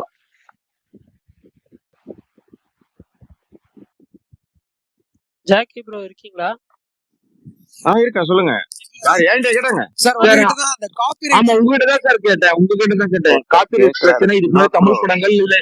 அவருக்கு கேட்காது, நானே சொல்லிடுறேன். அவர் கேக்குறாரு இந்த காப்பிரைட் இஷ்யூ பத்தி, விடாமுயற்சி அதை பத்தி கேக்குறாரு ஒரு வார்த்தை. இல்ல அவர் என்ன கேட்டாருன்னா, விடாமுயற்சிக்கு இப்ப காப்பிரைட் இஷ்யூ குடுத்துருக்காங்கல்ல, இதுக்கு முன்னாடி தமிழ் சினிமால அது மாரி ஏதாவது நடந்திருக்கா? அது எப்படி சால்வ் பண்ணுவாங்கன்னு கேக்குறாரு. அது எப்படி சால்வ் பண்ணுவான்னு கேக்குறேன் ப்ரோ. அது எப்படி முடியும்? அது வேற டக்குன்னு பணத்தை கொடுத்தா சால்வ் பண்ணுவாங்க. ஏன்னா இப்ப இப்ப இந்த குளோபல் லெவல்ல வந்து நம்ம வந்து முன்னாடி எல்லாம் வந்து இது மாதிரி பண்ணும்போது, இப்போ உதாரணத்துக்கு ஆஹ் ஆஹ் கரெக்டா சொல்லலாம்ல சார் கஜினி. கஜினி சொல்லலாம். கஜினி வந்து கரெக்டா சொல்லலாம். கஜினி வந்து கரெக்டா சொல்லலாம். ஆனா அதுக்கு முன்னாடி நீங்க பாத்தீங்கன்னா மணிரத்னம் காட்ஃபாதரே அப்படிதாங்க. ஆமா ஆமா ஆனா நாயகன். என்னன்னா கொஞ்சம் கொஞ்சம் மாத்திருந்தாங்க. மத்தபடி அது கஜினி வந்து அப்படியே அந்த நாட்டை அப்படியே தான் எடுத்து பண்ணிட்டு இருந்தாங்க. சோ இவங்க வந்து அதான் மணிரத்னம் இப்ப ரீசெண்ட் டேஸ்ல வந்து இவங்க வந்து ஃபர்ஸ்ட் வந்து இது மாதிரி ஒரு சாங் வேணும் தான் வந்து அலைப்பாயுதையில வந்து ஃபர்ஸ்ட் சாங் வந்து இங்கிலீஷ் பாட்டு மாதிரி வேணும்னு ஏதோ ஒரு ஃபேமஸான இங்கிலீஷ் பாட்டு மாதிரியே எனக்கு வேணும்னு சொல்லும்போது அவங்க வந்து அதுக்கு ஏகப்பட்ட கோடி பணம் கேட்கும் போது இல்ல அப்படியே வேணாம்னு சொல்லிட்டு தான் ரஹ்மானை வச்சு இந்த என்றென்று புன்னகை அந்த சாங் போடுது. ஓகே, அதுக்கப்புறம் இவங்க சாங் வந்து செய்ய வந்து அவங்க வந்து படத்துல யூஸ் பண்றாங்கன்றப்ப இவர் வந்து அதுல வந்து விடவே இல்லை. முன்னெல்லாம் வந்து பெருமைக்காக வந்து நம்ம படத்தை யூஸ் பண்ணா போதுன்ற மாதிரி இருப்பாங்க இல்லையா, இவங்க அதுக்கு வந்து ஏகப்பட்ட தொகையை வாங்கிட்டு தான் அந்த பாட்டை வந்து கொடுத்தாங்க அவங்களுக்கு. அந்த மாதிரிலாம் நிறைய ஆமா ஆமா ஆமா ஆமா இன்சைட் மேன்ல வரும் அந்த சாங் வரும். அப்புறம் நிறைய இடத்துல அதான் இப்ப ஓரளவுக்கு ரஹ்மான் ஆஸ்காருக்கு பிறகு வந்து அதனுடைய ரீச் நிறையவும் போச்சு. காப்பிரைட்ல ரொம்ப தெளிவாவே இருக்காங்க. இப்பெல்லாம் ரொம்ப தெளிவாவே இருக்காங்க. இவங்க அதை எனக்கு தெரிஞ்சு அதை செஞ்சிருக்க வேண்டாம் அவரு.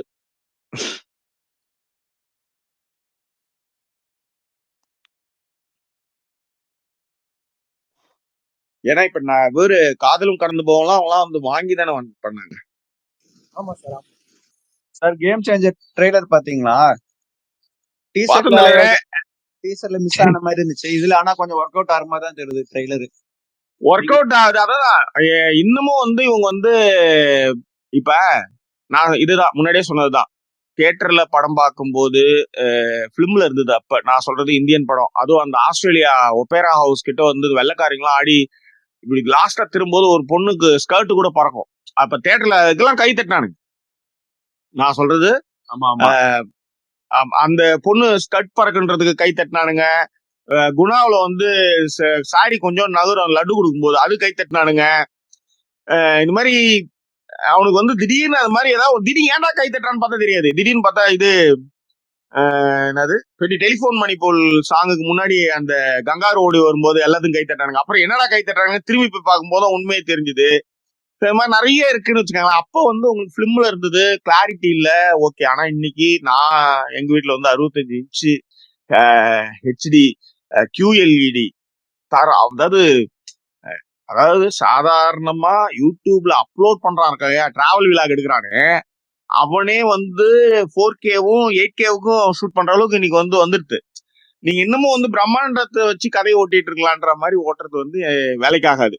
ஏன்னா முன்னாடிலாம் ஒரு ஒரு ஊர் அதாவது ஒரு ஒரு என்ன சொல்றது, ஒரு கோரான ஒரு நம்மளுடைய சம்பந்தப்பட்ட ஒரு பிரச்சனை ஒண்ணு இருக்கும் அதுல, சங்கர் படத்துல.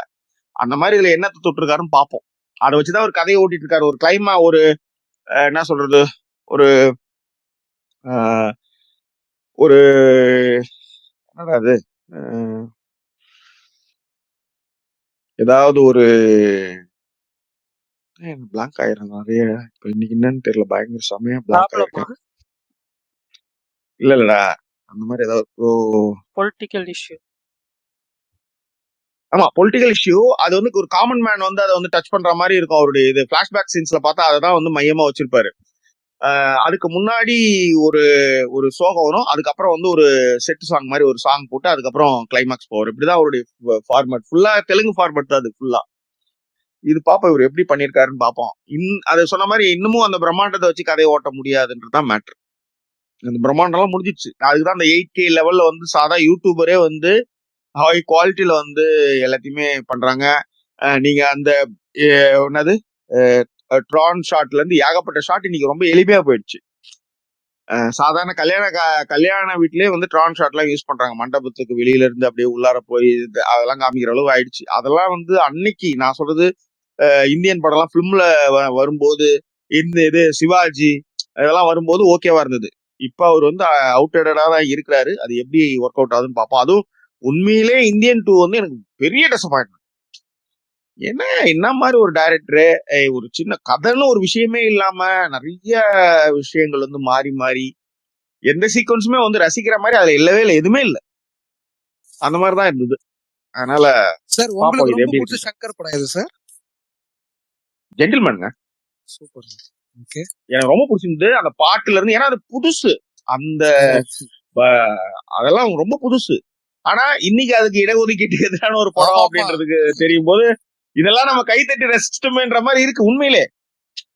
அன்னைக்கு பாலகுமாரன், சுஜாதா இவங்கெல்லாம் தான் வச்சு அவர் வந்து எழுதிட்டு இருந்தாரு. அதெல்லாம் வந்து ஏன்னா நீங்க கண்டு கொண்டேன்லாம் அது தெரியும் உங்களுக்கு. இந்த அமைதி படம் வந்து எங்களை வந்து யாரையுமே வரவேற்கல, எதுக்குதான் சண்டை போட்டோன்ற மாதிரி. அதான் நாம ஒரு பார்வையில அந்த பிரச்சனையை பார்க்கும்போது மிலிட்டரி பார்வையில அந்த விஷயத்த வந்து எழுதி சொல்றேன். அது மாதிரி நிறைய விஷயங்கள் அதுல இருக்கு. சார் அப்புறம் நான் இன்னொன்னு கேட்கணும்னு நினைச்சேன். கொட்டுக்காளி படம் இருக்குல்ல சார், அது வந்துட்டு கிரிட்டிக்ஸ் மத்தியில ரொம்ப பெரிய பாராட்டு. ஆனா காமன் ஆடியன்ஸ் யாருக்குமே சுத்தமா செட் ஆகல. உங்களுக்கு அந்த படம் எப்படி சார் ஒர்க் ஆச்சு? சார் ஒரே ஒரு விஷயம், அந்த மாதிரி வந்து ஒரு 20 வருஷமா படம் பார்த்துட்டு இருக்கேன் நான். Film festival films. ஏன்னா அந்த மாதிரி படங்கள் நிறைய பார்த்துருந்தவன். காரணம் என்னன்னா கொட்டுக்காளி, வாழை இன்னமும் நான் பார்க்கலங்க. அது வந்து நான் பிக் பாஸ் இருக்கிறதுனால அதை பார்க்க முடியல. அதை பாக்குறதுக்கு ஒரு நல்ல மனநிலை வேணும்ன்றதுக்காக தூக்கி வச்சிருக்கேன். கரெக்ட் தான் சார். ஆமா, அதுதான் எல்லாமே திரைப்படங்கள். இதை விட மோசமான படங்கள் எல்லாம் வந்து ஃபெஸ்டிவல்ல பார்த்துருக்கோம். இதை விட மோசமான, அதாவது எந்த ஒரு கிராமருமே இல்லாத படங்கள்லாம் இருக்கு. பட் ஆனா அந்த படம் நல்லா இருக்குன்னு சொன்னாங்க. அது அந்த மனநிலையில பார்க்கணுன்றதுக்காக வச்சிருக்கேன். ஆமா சார். இப்ப கூட இன்னைக்கு இந்த all we imagine as light அந்த படம் ரிலீஸ் ஆயிருக்கு. அதுவுமே நிறைய பேர் பார்த்துட்டு, ஏன்னா அது நிறைய ஃபெஸ்டிவல்ல போய் நிறைய அவார்ட்ஸ் வாங்கியிருக்கு அந்த படம். ஆனா அந்த படமே நிறைய பேருக்கு ஒர்க் ஆகல அப்படின்ட்டு சொல்றாங்க. ரைட். இப்ப அந்த படம் இன்னைதான் பார்க்க ட்ரை பண்றேன். ஏன்னா லண்டன் எல்லாமே போஸ்ட் விட்டுருந்தானுங்க, நிறைய செலவு பண்ணிருந்தானுங்க. இவங்க அந்த பிரியாணி படத்துல வச்சிருந்தாங்களா, அவங்க தான் நடிச்சிருக்காங்க. கனிகா அவங்க ரொம்ப நல்ல ஆர்டிஸ்ட். கனி கிருஷ்ணத்தியா ஏதோ பேரு வர மாட்டேங்குது. கனி ஆமா. பிரியாணி எல்லாம் மறந்துட்டாங்க அவங்க. எப்படி சார் கூப்பிடுவாங்க? அது கொஞ்சம் சொல்ல முடியுமா? எதுப்பா? பிரஷோ இங்க கிரிட்டிக்ஸ் அத விமர்சனம் பண்றவங்கள மட்டும் கூப்பிடுறாங்கல்ல முன்னாடி ரிலீஸ். ஆமா, இங்க அது மாதிரி எதுவுமே இல்லங்க இப்போதைக்கு. எதுவும் இல்ல. பிரசாத்ல எப்படி இப்ப கூப்பிடுவாங்க அந்த மாதிரி கேக்குறேன் நான். மெயில் அந்த இல்ல கூப்பிடும். இல்ல மெயில் அனுப்புறாங்க, நம்ம ஆட்கள் அங்க இருந்து பாக்குறாங்க, விஷயங்களை நம்ம பகிர்ந்துக்கிறோம், போறோம், அவ்வளவுதான். முன்னாடி மாதிரி இப்ப என்னால முத நாளே பாக்குற மாதிரியான வாய்ப்புகள் இங்க ரொம்ப குறைவு. அங்க இருக்கிறப்ப பிரசாத்ல ஹெச்ரோல 3வது சீட்டு என்னுடைய சீட்டு.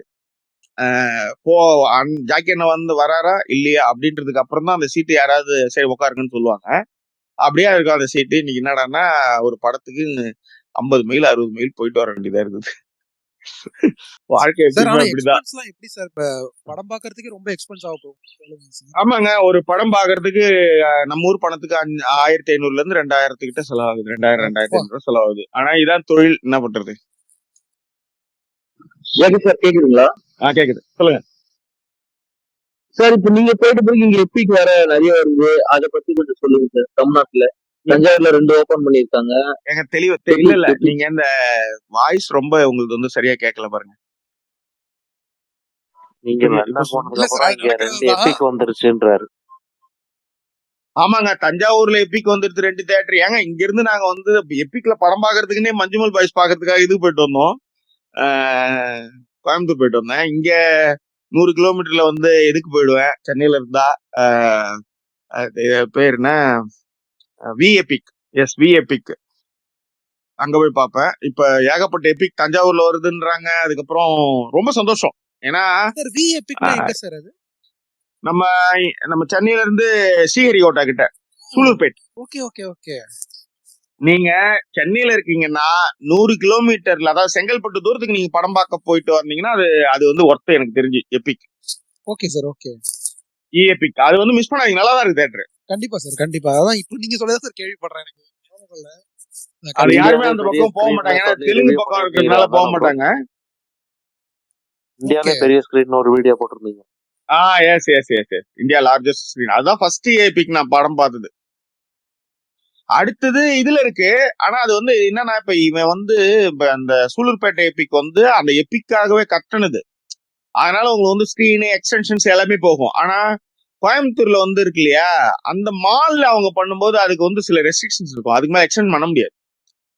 சார் மதுரையுமே அது மோசம் தான் சார். எனக்கு மதுரையுமே பெருசா இல்ல எதுப்பா சார். மதுரையிலுமே பெருசா இல்ல சார் இப்போதைக்கு.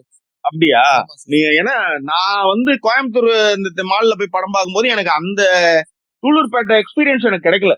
ஆனா அது ஃபார் உண்மையை பெட்டர் சார். மதுரையை கம்பேர் பண்றப்ப கோயம்புத்தூர் ஃபார் பெட்டரா இருக்கு. மதுரை ஆ கொஞ்சம் மோசமா தான் சார் இருக்கு. Okay okay okay. அது அப்புறம் ஓரளவுக்குன்னா நம்ம பிஎக்ஸ் அது ஓகே.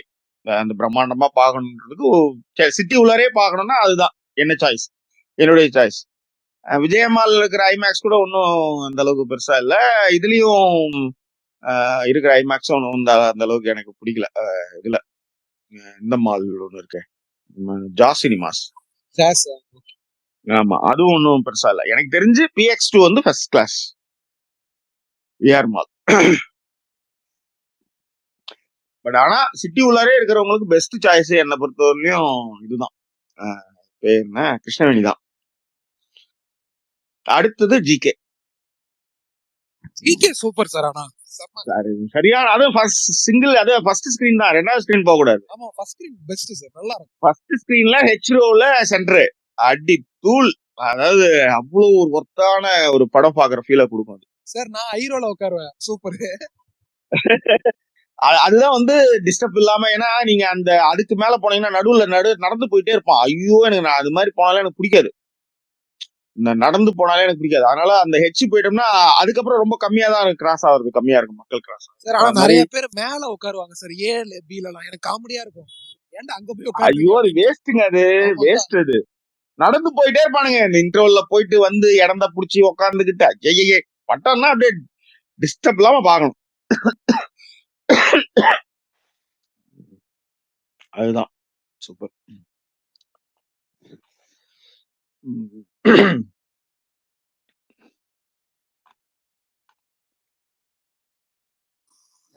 நீங்க மேட்ச் பத்தி அப்படி ஏதாவது சொல்லிடுங்க.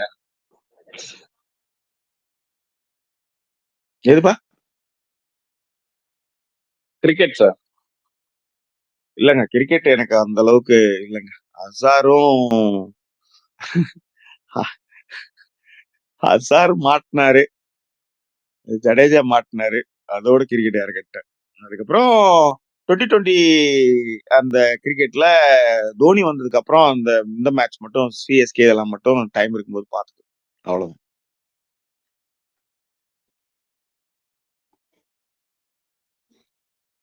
சார் ஆனா அந்த அசாரை வச்சு ஒரு பயோபிக் எடுத்தாங்க, ஞாபகம் இருக்கா சார் ஹிந்தில? ஆமா, அவர் இம்ரான் ஹேஷ்மியா பேர் மறந்துட்டேன் சார், யாரோ பண்ணிருந்தாங்க. அதான் நம்ம யார வச்சு எடுக்கிறோன்றது முக்கியம். இப்ப அம்பேத்கரை பத்தி ஒரு படம் எடுத்தாங்க, எங்கேயாவது யாருக்காவது தெரியுமா? மம்முட்டி நடிச்சாரு, யாருக்கு தெரியும்? அந்த மாதிரிதான் யார பத்தி எடுக்கிறோம், அது யாருக்கான படம், அது எதனால அது வந்து யாராலையும் பேசப்படாம போகுதுன்றது இருக்கிற அரசியல் ஒண்ணு இருக்குல்ல, அதுதான் மேட்டர். சார் அப்பப்ப டைம் கிடைக்கிறப்ப வாங்க சார், நாங்க நிறைய பேர் இங்க உங்க பெரிய ஃபேனு, பேசுங்க சார். இல்ல எனக்கு நானே இன்னைக்கு வந்து திடீர்னு இங்க வந்து இந்த அலர்ட், எல்லோ அலர்ட் கொடுத்துருக்காங்க.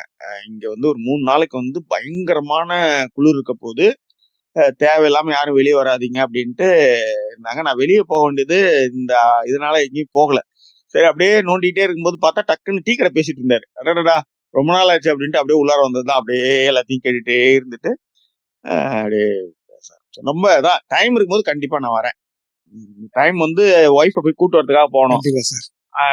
முன்னாடி கூட அது மாதிரிதான் பேசிட்டே இருப்போம், திடீர்னு பார்த்தா காணாம போயிடும். என்னன்னா அவங்க ஆபீஸ்ல இருந்து வர சொல்லியிருப்பாங்க, நான் கார் எடுத்து போனோம். இன்னைக்கு பார்த்து இன்னைக்கு அவங்க லேட்டா வாங்கன்னு எனக்கு தெரியும், அதனாலதான் உள்ளார வந்துட்டேன்.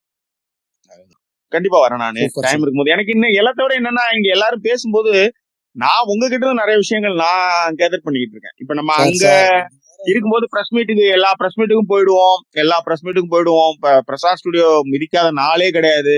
காலையில கிளம்புனா பிரசாத்ல ஏதாவது ஒரு படம் ஓடும், அப்படியே வந்தோம்னா பிரஸ் மீட் அட்டன் பண்ணிட்டு போவோம். கண்ணை கட்டி காட்ட விட்ட மாதிரி இருக்கு. பட் இருந்தாலும் இது ஒரு வித்தியாசமான ஒரு அனுபவம் இல்லையா? அதுதான் சார் நான் ஏற்கனவே முன்னாடியே உங்கள்ட்ட பேசுறப்ப சொன்னேன், திருப்பி சொல்றேன். ஆனா உங்க சேனல்ல வந்துட்டு என்சைக்ளோபீடியா சார் இருக்கு. அதுல அவ்வளவு விஷயம் நீங்க வச்சிருக்கீங்க. எனக்கு ரொம்ப ஒரு மாதிரிலாம் ஸ்ட்ரெஸ்ஸா இருந்ததுன்னா top 10 Quinton Tarantino movies, David Fincher movies, Scorsese movies எல்லாம் போட்டிருப்பீங்க. அதெல்லாம் நான் பாத்துட்டு இருப்பேன் சார். பயங்கரம் சார் நீங்க. டேவிட் ஃபின்ச்சர் வந்து இன்னும் என்னங்க, எனக்கு என் நேரம் அது பெருசா அந்த அளவுக்கு போகல. ஆனா அவ்வளவு ஸ்டஃப் அதுல இருக்கு. ஒரு பெரிய நடிகருடைய படங்கள் பத்தியும் அந்த படத்துல இருக்கிற சுவாரஸ்யத்தை பத்தியும் அவ்வளவு விஷயங்கள் நான் பண்ணேன். ஆனா அது வந்து பெரிய அளவுல போகல. பட் இருந்தாலும் எனக்கு வந்து ஒரு நீங்க சொன்னீங்கல்ல, யாரோ ஒருத்தவங்க என்னைக்கோ ஒருத்தவங்க என்சைக்ளோபீடியான்னு சொல்றீங்களா, அதுதான். இங்க வேம்புலின்ட்டு ஒரு இடம். அப்போ என் ஒய்ஃப் நான் எல்லாருமே சாப்பிட்டுட்டு இருக்கோம். திடீர்னு ஒரு லேடி வந்தாங்க. ஜாக்கி, நீங்க ஜாக்கி சினிமா? ஆமாங்க. நாங்க என்ன நினைச்சோம், ஜாக்கி டிவி பாப்பாங்க, பிக் பாஸ் டிவி பார்க்காமங்கன்னு நினைச்சேன். கடைசியில் பார்த்தா அவங்க ஜாக்கி சினிமாஸ் பாப்பாங்க, முக்கியமா கோகுலத்தில் சீதை பத்தி நீங்க பேசியிருந்த வீடியோ எனக்கு அவ்வளவு பிடிக்குங்க அப்படின்னாங்க. அப்புறம் தான் எனக்கு ரைட், ஓகே, நம்ம இன்னும் நிறைய இது மாதிரி பேசணும்.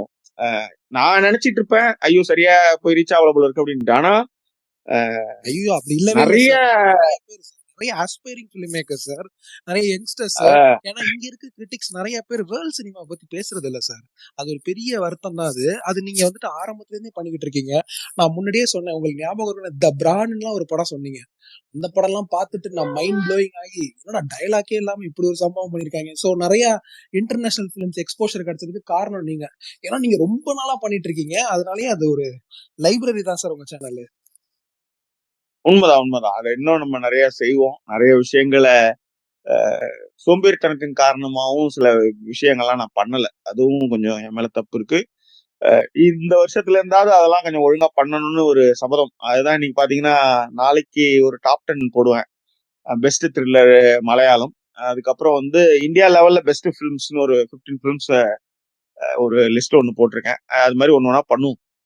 ஸோ அதான், இந்த மாதிரியான ஆட்கள்லாம் நிறைய பேர் இருக்கு, நீங்க ஃபாலோ பண்றீங்க அப்படின்னும் போது சரி நம்ம விட்டுறக்கூடாது, பிக் பாஸோட நிறுத்தி கூடாது, திரும்ப சேனல் பத்தி கொஞ்சம் நிறைய பேசுவோம் அப்படின்ற மாதிரி தான் வந்தது. அதுதான் சார். எல்லாமே நீங்க தானே சார்? எடிட்லாம் எப்படி சார் சேனல்ல? எடிட் வந்து இப்போதைக்கு நான் விழுப்புரத்துல ஒரு பையன் பண்ணிட்டு இருக்கான். அவன் பண்ணி போட்டுட்டு இருக்கான். ஏன்னா நம்ம பேசி நானே எடிட் பண்ண முடியாது, அதனால அது மட்டும் அவங்ககிட்ட கொடுத்து பண்ணிட்டு இருக்கேன். அதே மாதிரி நான் இன்னைக்கு அந்த ஜஸ்டிஸ் ஃபார் பொன்னாத்தாள் அந்த ஆடியோ ஃபர்ஸ்ட் கேட்டேன். டவுன்லோட் பண்ணி ஆடியோல தான் கேட்பேன். காலையில கேட்டிருந்தேன். அப்படி பின்னாடியே முதல் மரியாதை படம் இன்னும் நான் கொஞ்சம் அங்கங்க பார்த்திருக்கேன். இன்னைக்கு ஃபுல் ஃபிளெஜ்டா உட்காந்து பார்த்தேன். உண்மையிலே நீங்க அதை எக்ஸ்பிளைன் பண்ணலைன்னா நானுமே அதை தப்பான ஆங்கிள் தான் புரிஞ்சுட்டு இருப்பேன். இவர் பண்றதுமே எந்த இடம் எதை சொல்றீங்க? முதல் மரியாதை எதை சொல்றீங்க? அதாவது இவர் மேலே தப்பு இருக்குல்ல, இவருக்கு ஒரு ஒய்ஃப் இருக்கும்போது இவரே எப்படி போறாரு, அந்த ஆங்கிள் தான் புரிஞ்சுட்டு இருந்திருப்பேன். ஆனா அந்த எக்ஸ்பிளனேஷன் வீடியோ நல்லா இருந்துச்சு.